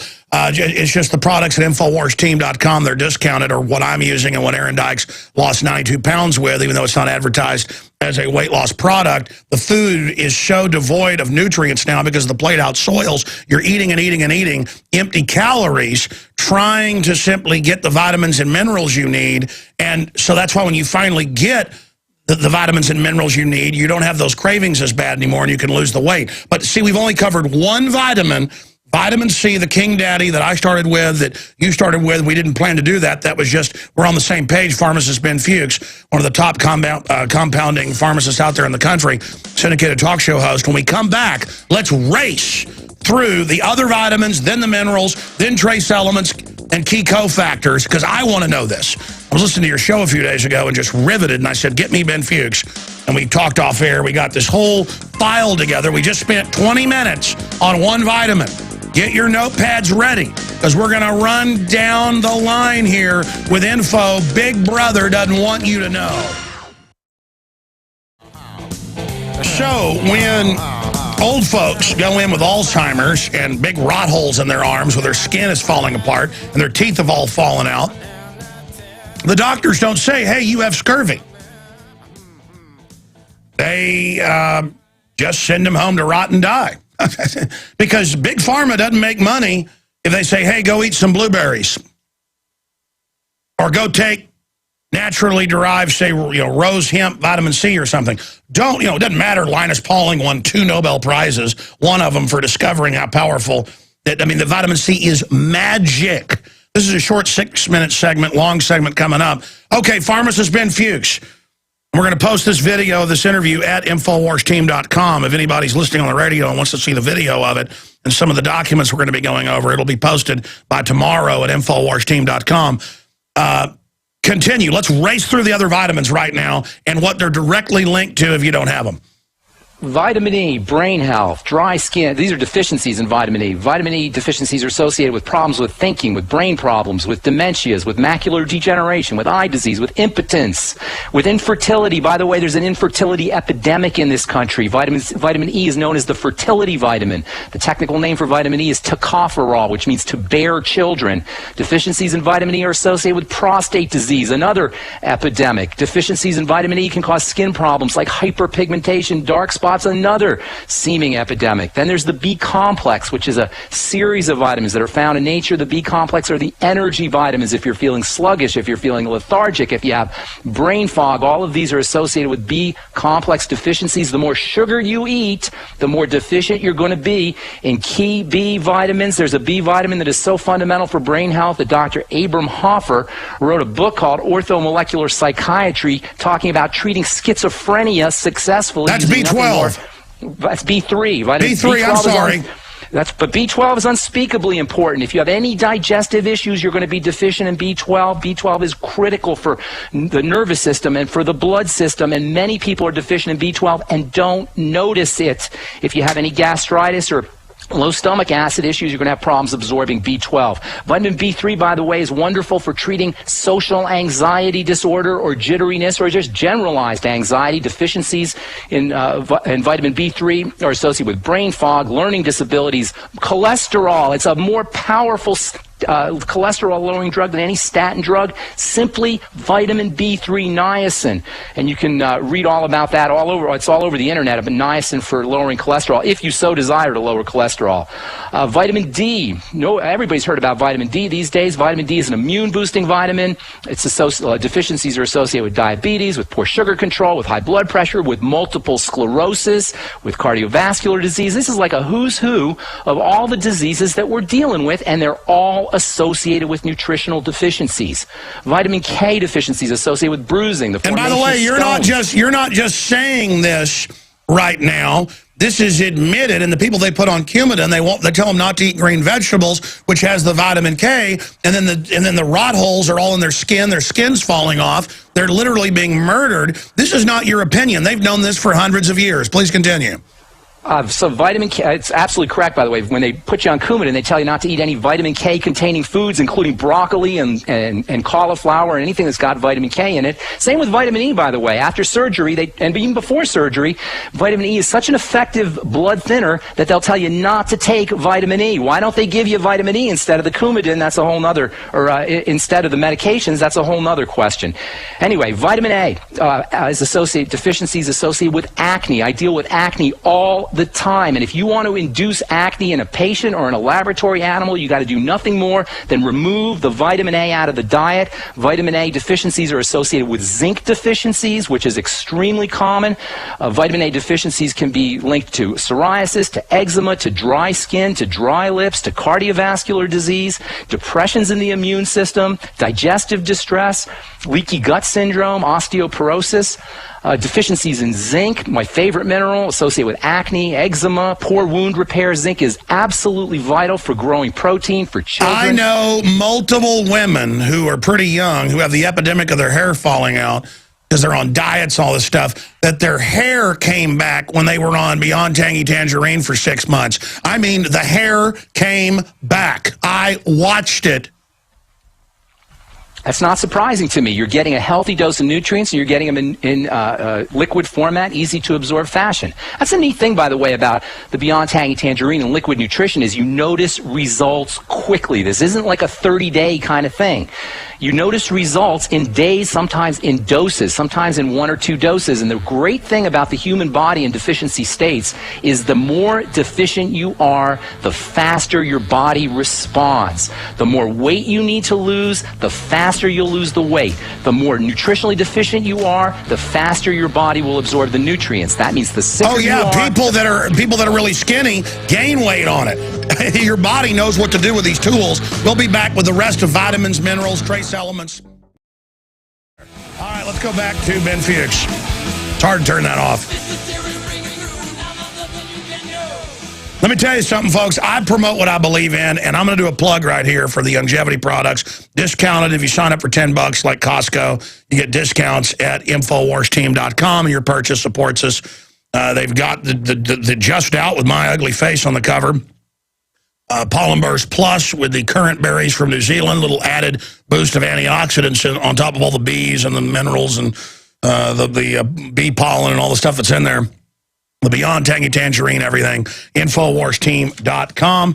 877-551-1301. 877-551-1301. If you want to call and be a distributor or got any questions or want to talk to some of the folks at the InfoWars team, a lot of people that end up being distributors end up working for the crew here. This stuff has taken the country by storm through our radio show.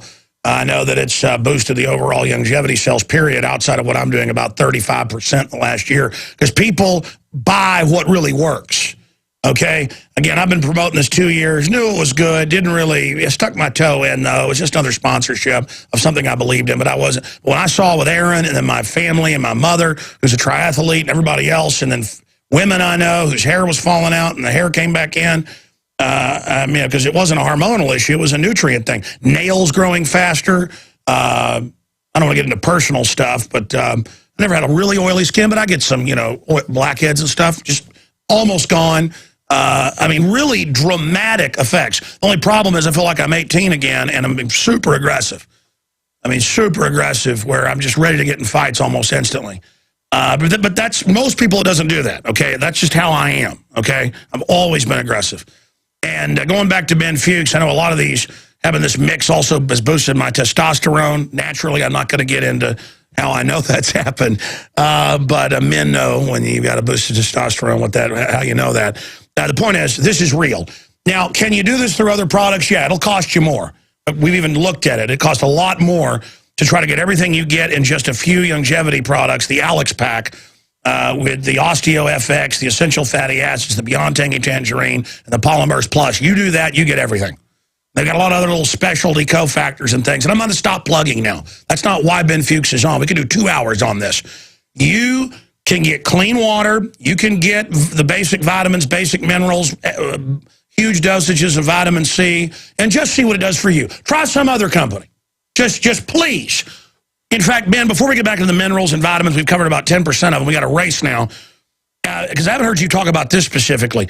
I found that if I drink more clean water as well, that's essential. And I've seen that help family before I even woke up to this other stuff. I had like great uncles and people who I'd sit there watch drinking coffee and tea all day. And I said, do you drink water? And they can hardly get out of their chair. They're like, no. And I go, you're all shriveled up. You're dehydrated. Do you know that's a diuretic? I don't want to hear it. I'm like, hey, listen, I brought them literature, said, if you want to feel better, do this. And it was like a new person just off water. So we're not selling water, by the way. We think you should purify it. I mean, but there's a lot of stuff hidden in plain view. The system knows this. Pharmacist Ben Fuchs, how important is water?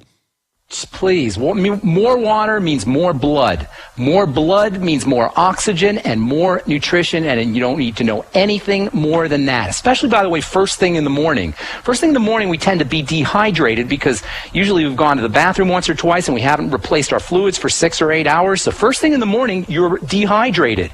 When you drink more water, immediately, within moments, you have more blood volume. More blood volume means more nutrients and more oxygen. And by the way, for diabetics, drinking more water is absolutely vital, and we know 30% of Americans are either pre-diabetic or diabetic. Drinking more water will dilute your blood sugar too. So if you're so having it's the garbage man. Issues, it helps carry away all the trash. It makes your blood volume higher, and it delivers more nutrients to your tissues. When you have high blood pressure, by the way, and almost 80 to 100 million Americans are dealing with high blood pressure issues, that's a sign that your body is trying to deliver more nutrients and more oxygen to the tissues. Simply drinking more water, by virtue of the fact that it will deliver more nutrients to your body's cells, will allow your blood pressure to relax. So drinking more water is important for brain health. It's important for nutrient delivery. It's important for detoxification. But that doesn't make Big Pharma, who happen to be eugenicists, more money, so they don't ever tell you about that at the doctor's office. Let's continue with the vitamins, minerals, trace elements, cofactors. Race through them. EFAs, essential fatty acids. I don't know if you could come up with one supplement that's more important than essential fatty acids. They are a must-have nutritional supplement. They're very difficult to get out of foods because of processing. Deficiencies in EFAs will wreak havoc on your hormone system. It'll wreak havoc on your skin. You cannot make collagen for your skin. Like with vitamin C, you can't make collagen without essential fatty acids. You can't make the skin's barrier, so you'll be dealing with all kinds of skin problems. You'll have joint stiffness. You'll have pain in your joints. You'll have poor wound repair. If you're a woman, you'll be dealing with PMS. Essential fatty acids are almost like a cure for premenstrual syndrome issues. The big problem with essential fatty acids, you and I have talked about this in the past, is if you're deficient, you'll find yourself craving fats. You won't be able to stay away from the French fries. And that's one of the neat things about nutritional supplementation is it will allow you to wean yourself off of foods that you know are bad for you, but that you cannot resist. Food manufacturers and chemical companies understand that under conditions of nutritional deficiencies, we won't be able to stop eating the French fries. Well, yeah, that's Aaron. Aaron lost 92 pounds over a year. He's now 6 months into keeping it off, but now his muscles are building up. And, I mean, he literally has had a total transformation. The video of that is now posted at InfoWarsTeam.com. We aired it on the radio yesterday, but for people that want to see the before and after, it's at InfoWarsTeam.com. Just posted there last night. Talk about weight. You and I didn't even talk about weight loss. Well, the point is, he said whenever he was craving pizza or whatever, he just would take essential fatty acids. Go ahead. That's exactly right. When you're craving fats, that's your body's cry for good fats. Your body doesn't have a cry for French fry fats, but it has a loud cry for essential fatty acids, and we just don't listen or understand or interpret our body's signals. So once you get on EFAs, the French fries are just not going to taste good to you. Same with the ice cream and same with the potato chips and all the other fatty foods that we're addicted to. All right, so continuing on, one of my favorite minerals, magnesium. Deficiencies are associated with anxiety, nervousness, jitteriness. Magnesium is your relaxing mineral. Take it before you go to bed and you'll fall asleep much easier. No, I've started doing that. Insomnia. I've started doing that because I sleep pretty good, but the dogs bark, the kids wake up. If I take a teaspoon of this magnesium stuff that I've gotten from Longevity, it literally, I sleep like the dead, where you just wake up in the morning, boom, you know, that deep sleep. It's a drug. That's what they don't tell you. The vitamins and minerals are the real drugs that are natural, that our body's designed to get, and the pimps don't want us knowing that. They sell us manipulated garbage. Well, that's a brilliant point. Nutrients are what drugs dream they could be. When a drug goes to bed at night and has a fantasy, it fantasizes that it's a nutrient because nutrients give you benefits with no toxicities. This is a medicinal dream come true to have benefits with no toxicities. If a pharmaceutical company could find a drug that was as powerful as vitamin C, that had all the benefits of vitamin C or any vitamin or mineral, but had no side effects, what would that drug be worth? What would a drug be worth that could lower your blood pressure, that could fight cancer, cancer, that could boost your immune system, that could build bone, among many other things, and have zero toxicity. Can you name a drug like that? There's no drug on planet Earth. Well, what they're doing is they're coming and adding a molecule or something to the molecule, and they are starting to patent fish oils and things, and but making you pay 10 times more.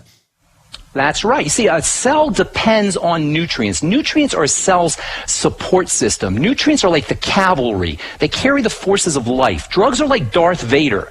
Drugs force a cell to do their bidding, all supposedly in the interests of a greater good. Drugs are like communist dictators, like Mao.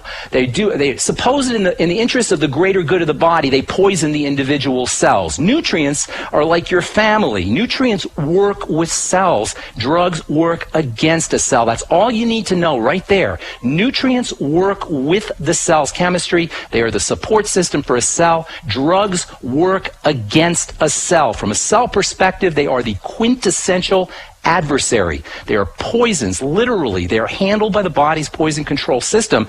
And this whole idea of medications and drugs and prescriptions being handled by the poison control system in the body, which is impeccable, this whole idea of drugs being handled this way has two important implications. Number one, it depletes your bodies of nutrients. The more prescription drugs you're taking, the more nutritional deficiencies you will have. Nutrients that are typically not replaced. And also, secondly, focusing on drugs makes it more likely that not all other things will get cleared out. If your poison control system is overwhelmed from detoxifying your statin drugs or from detoxifying your antibiotics or detoxifying whatever medications you're on, your immune system turns off and you get cancer. You'll be depleting your body's ability to handle these cancer-causing substances. You're going to be depleting your impeccable poison control system's energy. You'll be increasing the risks of poisons being built up, and even worse, you're going to be building up toxic intermediaries. And this is a point that's missed when we hear about drugs. We hear about side effects, and they're hideous. But even worse, you're depleting your body's ability to handle poisons. You're depleting your body's ability to handle cancer-causing substances. You're depleting your body's ability to handle substances that cause disease, and you may not even make the connection between the two.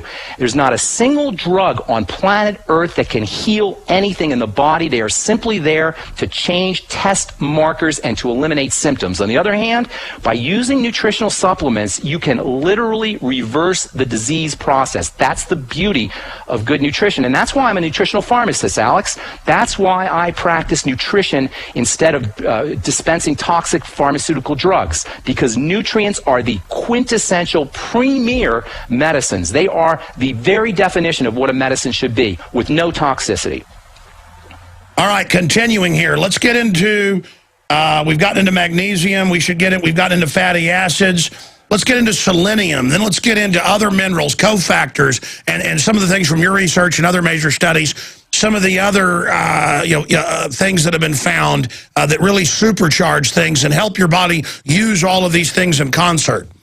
Selenium is unbelievably important for the body's detox system. We just talked about the poison control system. There's a chemical in the body called glutathione. Some of your listeners may have heard of glutathione. Glutathione is your master cancer fighter. It's your master antioxidant. It's your master detoxification element.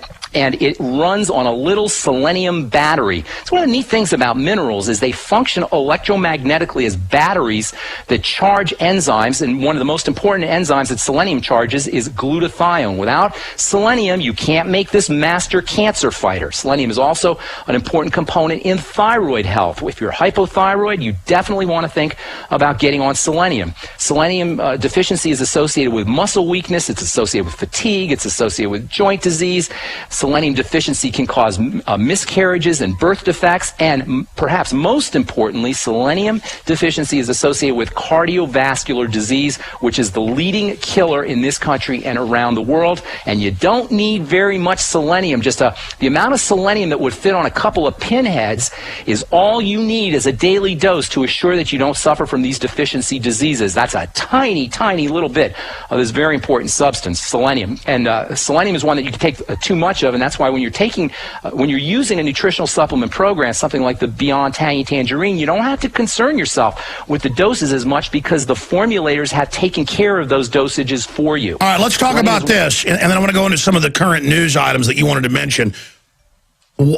I know there's other key cofactors and things like what you were just mentioning, but why are they attacking eggs and even whey protein? I guess they don't want us healthy. LA Times says eating whole eggs is dangerous as smoking, but then our brain is mainly made out of these good cholesterols. Is it true that we should be on a low-fat diet? Well, even Ansel Keys, who's the father of the so-called fat and cholesterol hypothesis, has come out saying that we've known all along that dietary cholesterol has nothing to do with the amount of cholesterol in your body. This whole thing on eggs, I'm going to talk about this on my program tomorrow. This whole thing on eggs is absolutely tragic. If anybody listens to this silliness that's coming out of this study in Canada, it's very, very unfortunate. First of all, if you look at the numbers, and you got to be very careful with how the press reports things, if you look at the numbers right out of the study, as it turns out, people who ate the highest amount of eggs had exactly the same cholesterol, even higher cholesterol levels than people who ate less eggs. So this whole idea of eating egg yolks and causing cancer, this is just a bunch of hooey. The egg yolk is nature's richest source of nutrients next to human mother's milk. And not in the white. The nutrients are not in the white when it comes to an egg. They're in the yolk. And I'm talking vitamin A. I'm talking the B complex. I'm talking vitamin K. I'm talking essential fatty acids, magnesium, calcium, vitamin D, copper, iron, manganese, selenium, zinc. These are all Well, they even tell yolk. people that have epilepsy eat more eggs because it's been associated with helping the brain. I mean, this is known. So why are they... I mean, if they're going to put taxes on cigarettes, I guess now they're saying eggs are bad. Bloomberg wants to tax salt. He wants to tax... soft drinks, again, making themselves the good guys while ignoring all the real problems. Are they doing that, knowing they're killing us with the nanny state, so that they can selectively take control? And that's a point that's well taken. But you know what? We got to take the control back. This idea of nutritional supplementation is one of the best ways that you can take charge of your health and not depend on the doctor. And Alex, what's going to happen if we end up with this Obamacare thing, with managed care, government-mandated managed care, government-mandated HMOs? This is going to be an unmitigated health disaster, and our best protection is to understand how to use nutritional supplementation. And by the way, as far as this study goes on egg yolks, look to see who these scientists who came up with this study, Dr. David Spence, the Canadian authors, David Spence and David Jenkins and Jean Davignon, see who these guys get paid for, and guess who you will find is writing the checks? AstraZeneca and the cholesterol, the drug companies that sure, they want to say it's the cholesterol drugs. that's bad, not imbalances in the body. And at the same time, they want to put statins in the water, even of children. So they're creating this world where the building blocks of our body are listed as evil, so they can tax them and regulate them and control them, not letting us have access to it. No, they don't want us to know that they've produced artificial food designed to make us sick and mentally ill. They don't want you to know if you can't sleep, it's magnesium. They got a deadly Class 3 narcotic for you. They don't want you to know you got rot holes in your skin because you don't have enough vitamin C. You got zits all over the place. They don't want you to know any of this stuff. By the way, Paul Watson's article is very powerful. It's up at Infowars.com and PrisonPlanet.com. DHS classifies new ammo purchases following controversy as they buy even more than $1.4 billion. And all these different agencies are getting it.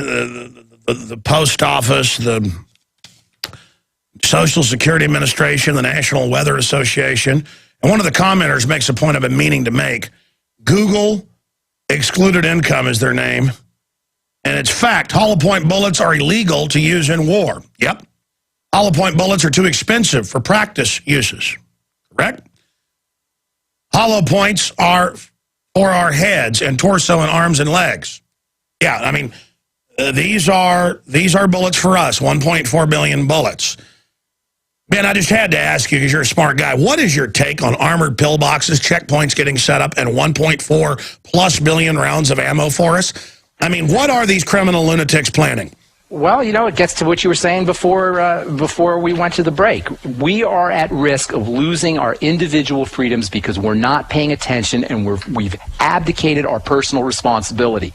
When it comes to our health, nothing is more dramatic than this idea of medicalizing everything. The articles we were going to talk about, should doctors treat lack of exercise as a medical condition? We'll do a little bit of overdrive to get into that, but yeah, I mean, here's my frustration. I've seen it work with family, Aaron Dykes. I lost 40 pounds. And then just am not in the habit of taking stuff all day, so I quit doing it. Now I'm back on it. Even when I know it's real myself, I'm so weak I can't fully commit, Ben. Well, you know what? You can't fully commit until you do, because once you do, you would not want to. Once you do commit, you're not going to want to be without your Beyond Tangy Tangerine, your nutritional supplements. And it may well, no, I mean, I take them once or twice a day, but you're supposed to take them, 3-4 times a day. My point is, I've already seen dramatic results. I just can't believe how real this is and how hidden in plain view. Like, drink more water, Right. Oh, here's another one. Just breathing. One of the most powerful ways to lower your blood pressure is to practice diaphragmatic breathing. Simple oxygen can drop your blood pressure and get you off your antihypertensive drugs, your calcium channel blockers, and your beta blockers. And by the way, Alex, among the deadliest drugs of all, and there's a lot of deadly drugs, are these antihypertensive drugs. Now they want to give you the poly pill, which is a combination of different 3 or 4 antihypertensive drugs that you take in one pill. That's what I wanted to ask you next. And your body's doing all this hyper stuff to keep you alive. You block it, you end up killing yourself. What do you make of all the big pharma documents in like 5 companies the last month coming out where they know their drugs are killing us and have no benefit and are laughing at us? I mean, they're so evil. Have you heard about Propecia, the baldness drug now? Yes, tell us. Propecia is a baldness drug, and now people are surprised that Merck has been hiding the side effects. The company that makes Propecia has been hiding all the side effects that are associated with this. But the bottom line here is we shouldn't be surprised, because the mechanism of drugs is to block things in the body. That's why you have antihypertensives. Merck knew that the MMR shot was actually giving people the measles, mumps, and rubella, and they were like, ha, ha, ha, we'll get more money as we spread the measles, mumps, and rubella. I mean, it's just the diabolical nature. It is diabolical. That's exactly right. You're playing with the body's chemistry. If you're on a prescription drug, Alex, your number one health objective needs to be to figure out how to get off that prescription drug. If you're on a prescription drug, it's not a matter of losing weight. It's not a matter of going to the gym. It's not a matter of eating better. It's a matter of getting off that prescription drug because it's killing you. And nutritional supplementation is your best strategy. Yeah, again, because supplements work with the body. We're designed for those. Drugs go, like you said, Darth Vader put a gun to your head, whereas the natural stuff just works with the body as a family, symbiotic, incredible, InfoWarsTeam.com. All right, ladies and gentlemen, we have now come back and reached our tail. This is the 4th hour we're starting. We're live, but retransmission coming up. Pharmacist Ben Fuchs is working with us over at InfoWarsTeam.com. Went through a lot of the vitamins and minerals and known illnesses and diseases that are triggered by lack of that. But there's no way these medical doctors are that stupid that when they see people coming in with rot holes and their skin falling off, they don't ask, hey, do you eat leafy vegetables and fruits? Are you taking any vitamin C? No, instead they got some, antibiotic for them because they got rot holes or whatever. Or if you've got, acne everywhere, they don't tell you, hey, it's this vitamin, this mineral. They got a bunch of topical stuff for you and acids to dry out your skin. I mean, that's a perfect example right there. I know you're really a big skin expert. Finishing up with some of the news articles you wanted to hit. Fluoride. I want to talk about this dentist who's telling us that bottled water might be bad for kids' teeth because it doesn't have fluoride. And I love how the mainstream media just jumped all over this. If you look at any website... well, it's a hoax. The government's being forced to take it out of the water, admitting it's deadly, but have one dentist come out, they can all act like it's good because he says so. Well, fluoride singularly upsets the brain, especially a gland in the brain called the pineal gland, which takes up fluoride faster than any other tissue in the body. The pineal gland is the center of melatonin production, of serotonin production, and we know that serotonin drugs are the best-selling drugs in the world.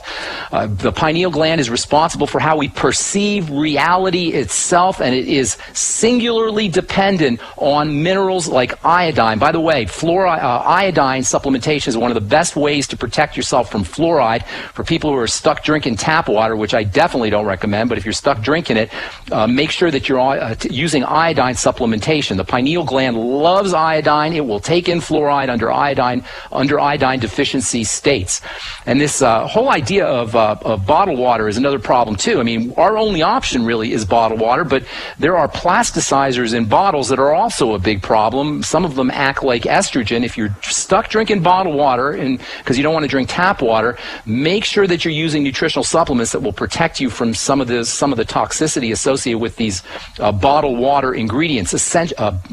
Ingredients in the bottles of bottled water. Essential fatty acids are very, very important in this regard.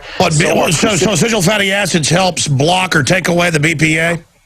It'll help protect your estrogen, your hormone system from some of the estrogen mimicking effects of BPA. Because if you've got a flood of the good stuff, it'll bond instead of your body being desperate. I mean, that's like the thyroid, right? It'll pick up the toxic stuff if you don't have the good iodine, right? Exactly. For folks worried about radioactivity, for folks worried about heavy metals, when you give yourself the good stuff, your body will selectively take that in. As far as this bisphenol A and some of the hardeners that they use in plastics that act like estrogen mimics, and it's other things too. Cosmetics can act like estrogen mimics. Preservatives can act like estrogen mimics. Fragrances and perfumes can mimic estrogen. To protect yourself from estrogen mimics, you want to use essential fatty acids. You want to use foods like broccoli and cauliflower, the cruciferous vegetables, and you want to make sure you're getting enough iodine. This is so important. I don't hear anybody talking about the importance of iodine for protection against excess estrogen, for protection of the pineal gland, for protection of the breast tissue, for protection of the adrenal glands. People will tell you, doctors will tell you, oh, you get enough iodine from iodized salt. Not true. And it's even the wrong kind of iodine as well. Well, I like Modifilin, which isn't a longevity product, but we have it at InfoWarsShop.com. I talked to a lot of folks. I really like the way this makes me feel and what it's doing for me. A lot of folks I know, well, Weldon is the one that first turned me on to it, and I asked a bunch of different doctors and scientists about it. I really like the brown seaweed from New Zealand myself. Seaweed is amazing, amazing stuff. If you can, the more seaweed you eat, the better. Of course, we know the oceans are pretty toxic, but seaweed actually has an ability to sequester some of the toxins that are found in ocean water. So eating seaweed is not only a great way to get iodine, it's a wonderful source of iodine, it's a great source of B vitamins, it's a great source of protein. So it's almost a chelator. It's helping drag stuff out of your body. That's exactly right. It's a all right, chelator, listen, we're going to post this interview that was live at InfoWarsTeam.com. If you missed any of it out there, and Aaron Dyke's testimony with before and after, it's up at InfoWarsTeam.com. Thank you so much, pharmacist Ben Fuchs. Great job. Retransmission starts now.